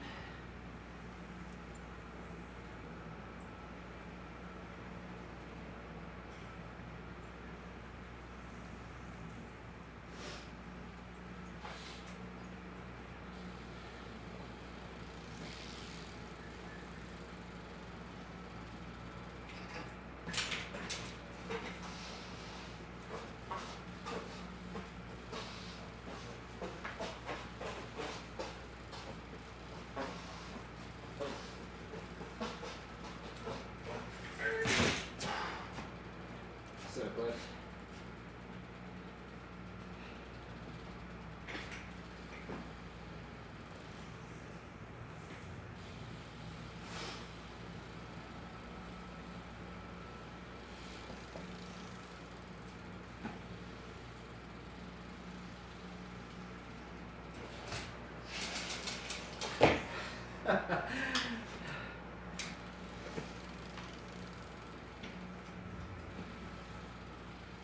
That might be a fun trick to try and learn.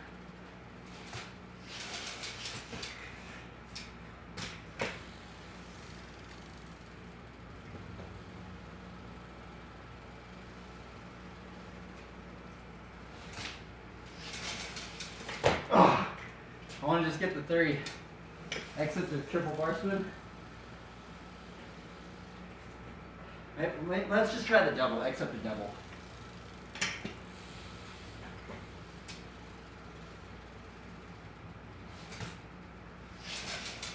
Oh, it's like it's hard to catch.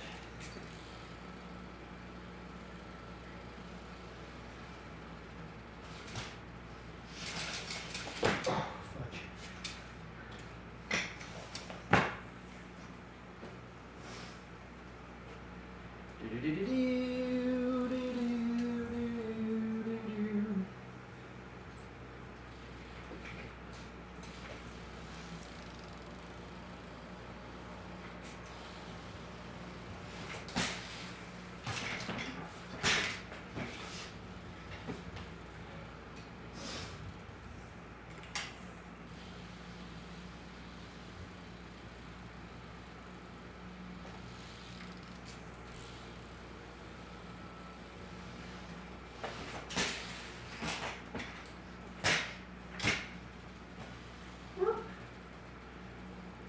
It's like the only thing I landed today.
Yep.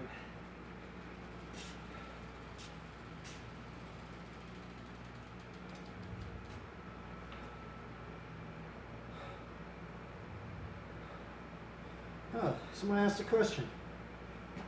Do you ever go out to those trails in the woods and do this? You know, I used to actually ride trails. I do ride I used to ride dirt jumps. I haven't ridden. I actually have a dirt jump in front of my house actually, but not as much. I would actually do a stream outside of this Wi-Fi area, but I don't have the right internet to stream at the skate park or at the dirt jumps. Maybe in the future though. Be really cool. That's actually one of the reasons why I am riding flatland at the moment. It's because I'm kind of tethered to the Wi-Fi because I don't have the right internet to stream anywhere else.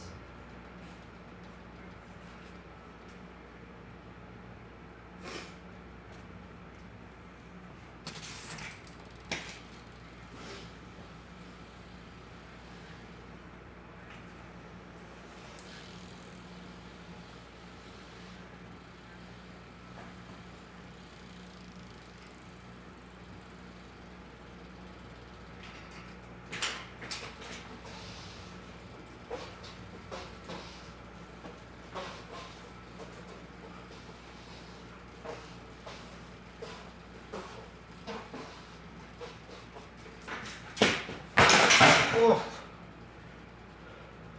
That's why I wear knee pads. If I would have not had knee pads, that would have hurt me. But I came out unscathed.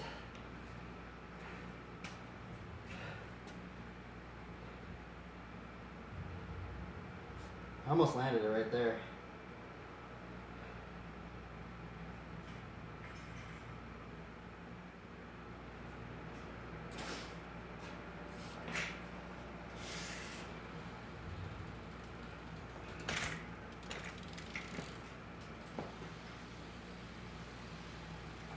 All right, new combo.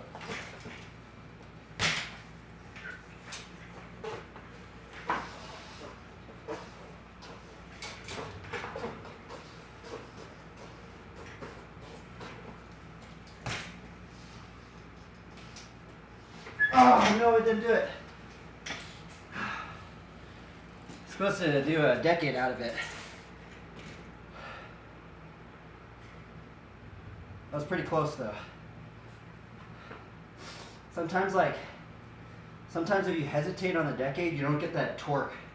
I knew if I was going to attempt the decade, I just wasn't going to land it.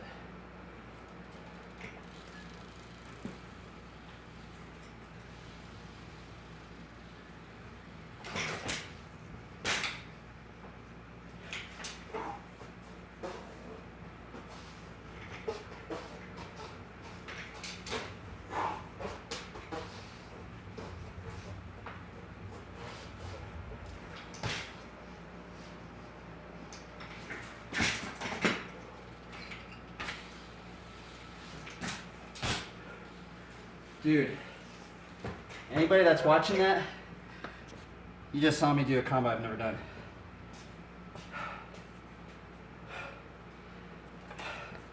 I have never landed that combo before. Anybody that's watching that, you just saw a combo I've never done. And I finally get to stream mark something today. I literally have not landed anything all day today. This is the first stream marker. And whoever was watching it, if anybody's even in here, you guys saw that. Normally people actually aren't watching my stream when I land something I haven't really done before. But that was a combo I haven't done before. And I'm actually really stoked, man.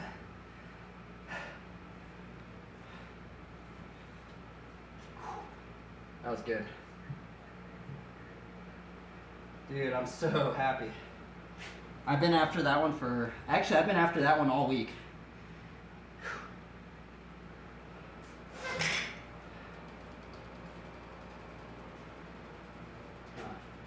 What other stuff have I been? What other stuff have I been working on? Oh, you know what? I was gonna upgrade this one. I was actually gonna upgrade it by doing a 360 tire tap into the tail whip. Maybe we can try that.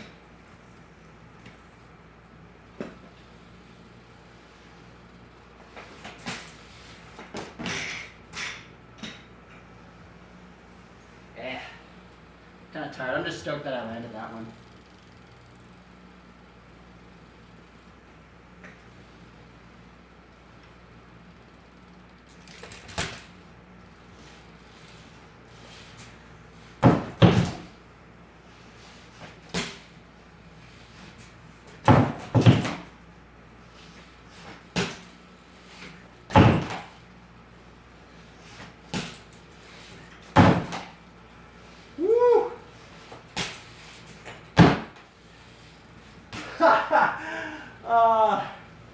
That's the most I've ever done. I am doing a correction hop. I'm doing one correction hop. But that was the most I've ever done. That's kind of cool. Okay,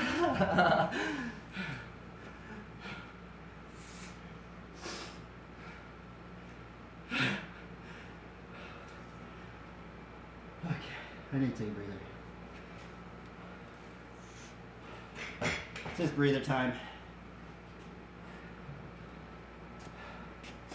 I might even stream marker that. It's kind of funny. It's just I guess I might as well stream mark that, huh?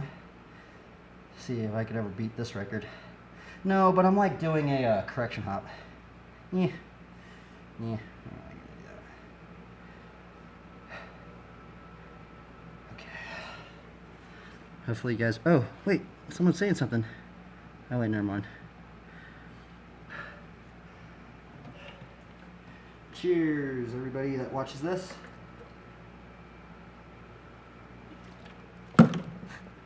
Dude, I am stoked. I landed a new combo. Whew. I've been after that combo all this week, man. I've literally been after that one. Let's see, am I almost at 5 hours? Yeah, I'm almost at 5 hours. I generally try and stop the stream at 5 hours. If anybody's curious as to why I started doing this for these long of things, I was actually inspired by Arnold Schwarzenegger. So the Arnold, it sounds kind of weird, but because I'm not really doing the bodybuilding, but I am taking. It's kind of weird because I had friends that were kind of like they were. One of my friends is a pro, what's it called, personal trainer, and he was like really into bodybuilding and stuff. But he has like this big book. It was like that big, and it's called like the Encyclopedia of Modern Day Bodybuilding, I think, by Arnold Schwarzenegger. And what he was saying from that book, I think it says something like Arnold would work out for 4 to 6 hours, 6 days a week. So that's generally, and I kind of thought, oh, well, if Arnold's doing that, I might as well try and do that too. So that's kind of why I've been doing it. It's kind of crazy. I was very surprised that he did it 6 days a week. He only has one rest day. Yeah, it's pretty gnarly. Pretty gnarly. So anybody that's curious.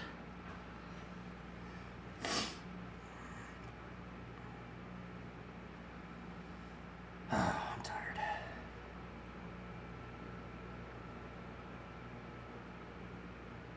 At least I landed something today. At least I landed one thing today. I'm stoked. I'm stoked.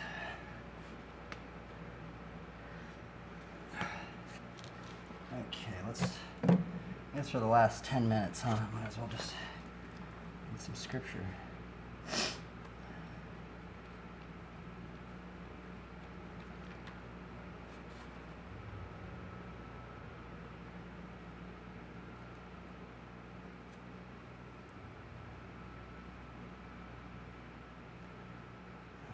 I'm gonna read this one.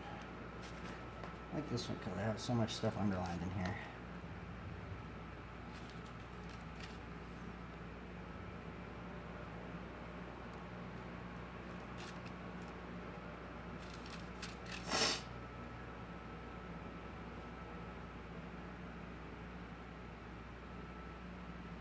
When the day of Pentecost arrived, they were all together in one place. And suddenly there came from heaven a sound like a mighty rushing wind, and it filled the entire house where they were sitting. And divided tongues of fire appeared to them and rested on each one of them. And they were filled with the Holy Spirit and began to speak in other tongues as the Spirit gave them utterance. Now there were dwelling in Jerusalem Jews, devout men from every nation under heaven. And at this sound the multitude came together, and they were bewildered, because each one was hearing them speak in his own language.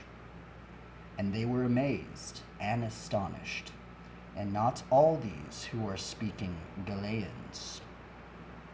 And how is it that we hear each of us in his own native language? Parthians and Medes and Elamites and residents of Mesopotamia, Judah and Cappadocia, Pontus and Asia,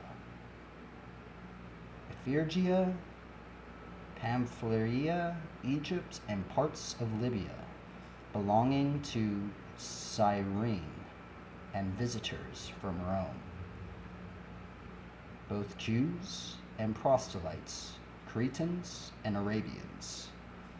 We hear them telling in their own tongues the mighty works of God.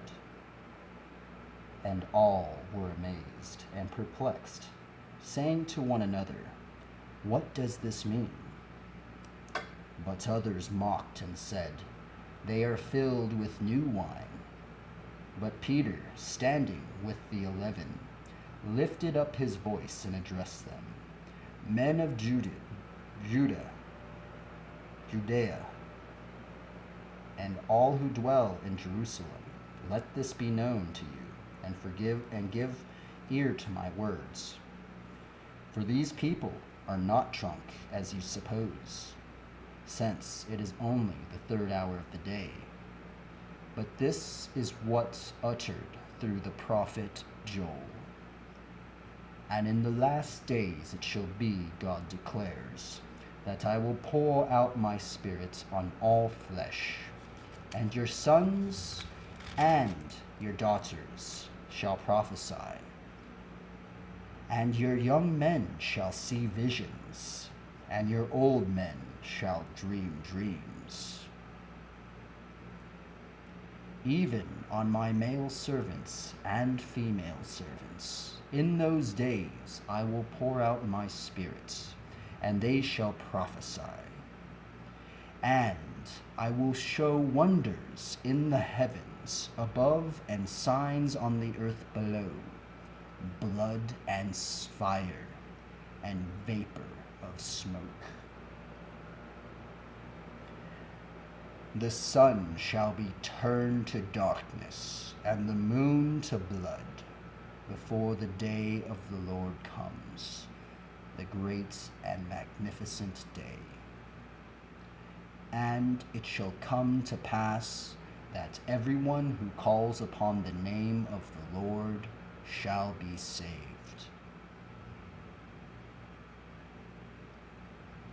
There we go. That was Acts 1 through 21. Oh, man. Oh, I'm tired. Tomorrow's going to be a good day to rest.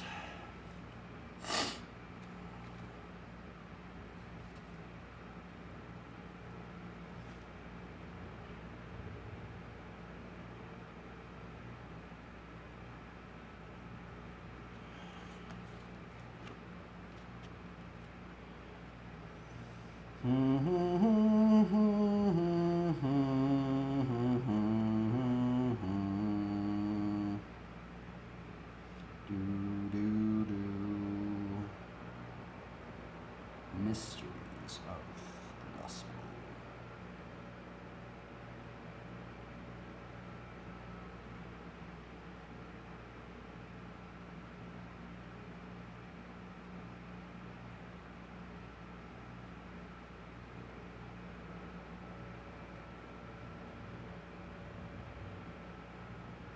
What is this one? The mystery of the gospel revealed. Actually, I kind of want to read this in the KJV. Uh-oh. Where's the KJV? Oh, interesting. Look, you can go into the Hebrew and Greek version. Very interesting. Huh. That's cool.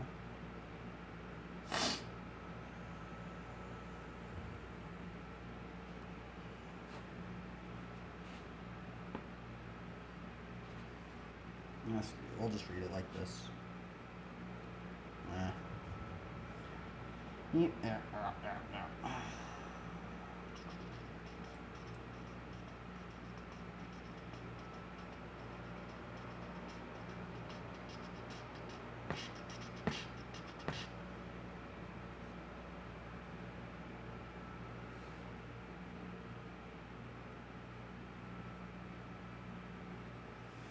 Okay. A sermon on Ephesians 6:18 through 20. Praying at all times in the Spirit, with all prayer and supplication. To that end, keep alert with all perseverance, making supplication for all the saints, and also for me, that words may be given to me in opening my mouth boldly to proclaim the mysteries of the gospel, for which I am an ambassador in chains, that I may declare it boldly as I ought to speak. I think that is Ephesians 6:18 through 20. Now this is the commentary. Christians have all experienced that moment where the gospel all of a sudden makes sense. They did not know and could not understand the gospel, but then they could. This is why the gospel is so mysterious. In this sermon on Ephesians 6:18 through 20, titled The Mystery of the Gospel by Dr. Martin Lloyd-Jones, unpacks the mystery of the gospel and why a person in their natural state cannot comprehend it. He begins by asking the questions: what is the mystery of the gospel? And why is the gospel a mystery? After delving through the scriptures, he comes to the conclusion that the mystery of the gospel is the mind of God. No one understands the mystery of the gospel on their own because it is the very wisdom and mind of God. One might consider themselves wise, but no one is wise enough to understand the mind of eternal God. Where is it? There's not even oh goodness. I thought that was the commentary. That was just like a pre thing of it. Okay, let's see here. This person asks, what is the mystery of God referred to in the Bible? The Bible tells us that the mystery of God is Jesus Christ. My purpose is that they may be encouraged in heart and united in love, so that they may have the full riches of complete understanding, in order that they may know the mystery of God, namely Christ, in whom are hidden all the treasures of wisdom and knowledge. A mystery in the New Testament is something that had at one time been made hidden, but is now revealed to God's people. Jesus spoke of the mystery of the kingdom of God in Mark 4:11, that he at that point revealing to his disciples. The Apostle Paul used the word mystery 21 times in his epistles. In each case, the mystery involved a wonderful declaration of spiritual truth, revealed by God through divine inspiration. A mystery is that which was not made known to the people in other generations, as it has now been revealed by the Spirit to God's holy apostles and prophets. Ephesians 3:5. The mystery of God's will is that which he proposed in Christ, to be put into effect when the times reach their fulfillment, to bring unity to all things in heaven and on earth under Christ. The mystery of God is the consummation of God's plan in bringing his kingdom in Christ to fulfillment. The kingdom had long been prophesied, but how and then when and by whom was not clear until the time of Christ. It is in Christ that God had been manifested to all mankind. As Jesus said, anyone who has seen me has seen the Father. Paul said that he had been commissioned to preach the Word of God in its fullness, the mystery that had been kept hidden for ages and generations, but is now disclosed to the Lord's people. That is, it is through the apostles that we have been given the capstone of Scripture. Their writings, all which point to Christ, represent the final disclosure of God's word to mankind. There is no understanding of God apart from a personal relationship with his Son. Christ is the mystery, revealed to those who believe, as in the mystery of Christ in you, the hope of glory. Colossians 1:27. The key to having the full riches of complete understanding. is to be born again by the power of the Holy Spirit. The Spirit searches all things, even the deep things of God. Paul tells us that beyond all question, the mystery from which true godliness springs is great. Then he records what may be an early hymn of the church. He, Jesus, appeared in a body, was vindicated by the Spirit, was seen by the angels, was preached among the nations, was believed on in the world, was taken up in glory. 1 Timothy 3:16. In that short paragraph, the Bible reveals the heart of the gospel, the mystery of true godliness. The secret of being godly was hidden, but is now revealed. It is to those who believe in Christ that the mystery has been made known. 1 Corinthians 2:7-14, Colossians 1-27. We come to learn that we of our own volition cannot please God. We must depend on Christ. As man, Jesus lived a perfect life, and so he is a perfect example of how to live. As God, Jesus gives us the power to do what is right. It is possible to live a godly life through the power of Christ. This is a long commentary. I'm on the last chapter. God has revealed his complete word to his saints, Colossians 1:26, who have heard and learned the gospel. And it is they alone who fathom the glorious riches of the mystery. In its fullest sense, the mystery of God is God's plan of salvation through Jesus. We would never have been able to comprehend the way to eternal life without the coming of Jesus, his death and resurrection.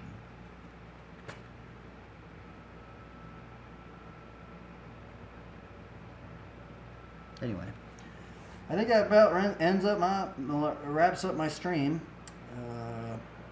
Tomorrow is the rest day. Let's see, we hit 5 hours.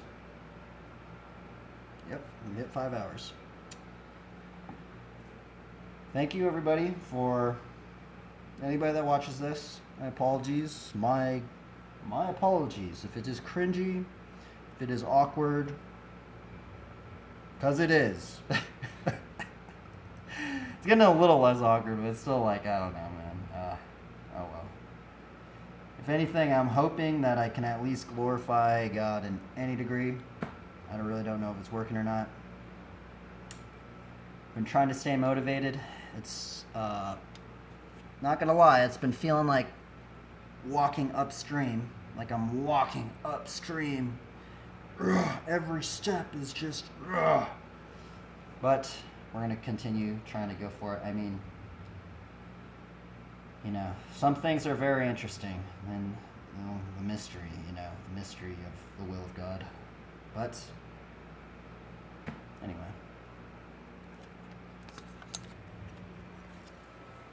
Farewell, everybody. Farewell.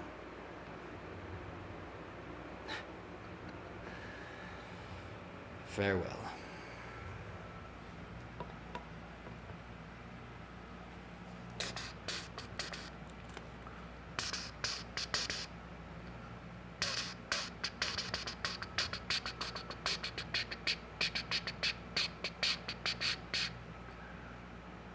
Not even focusing. There we go.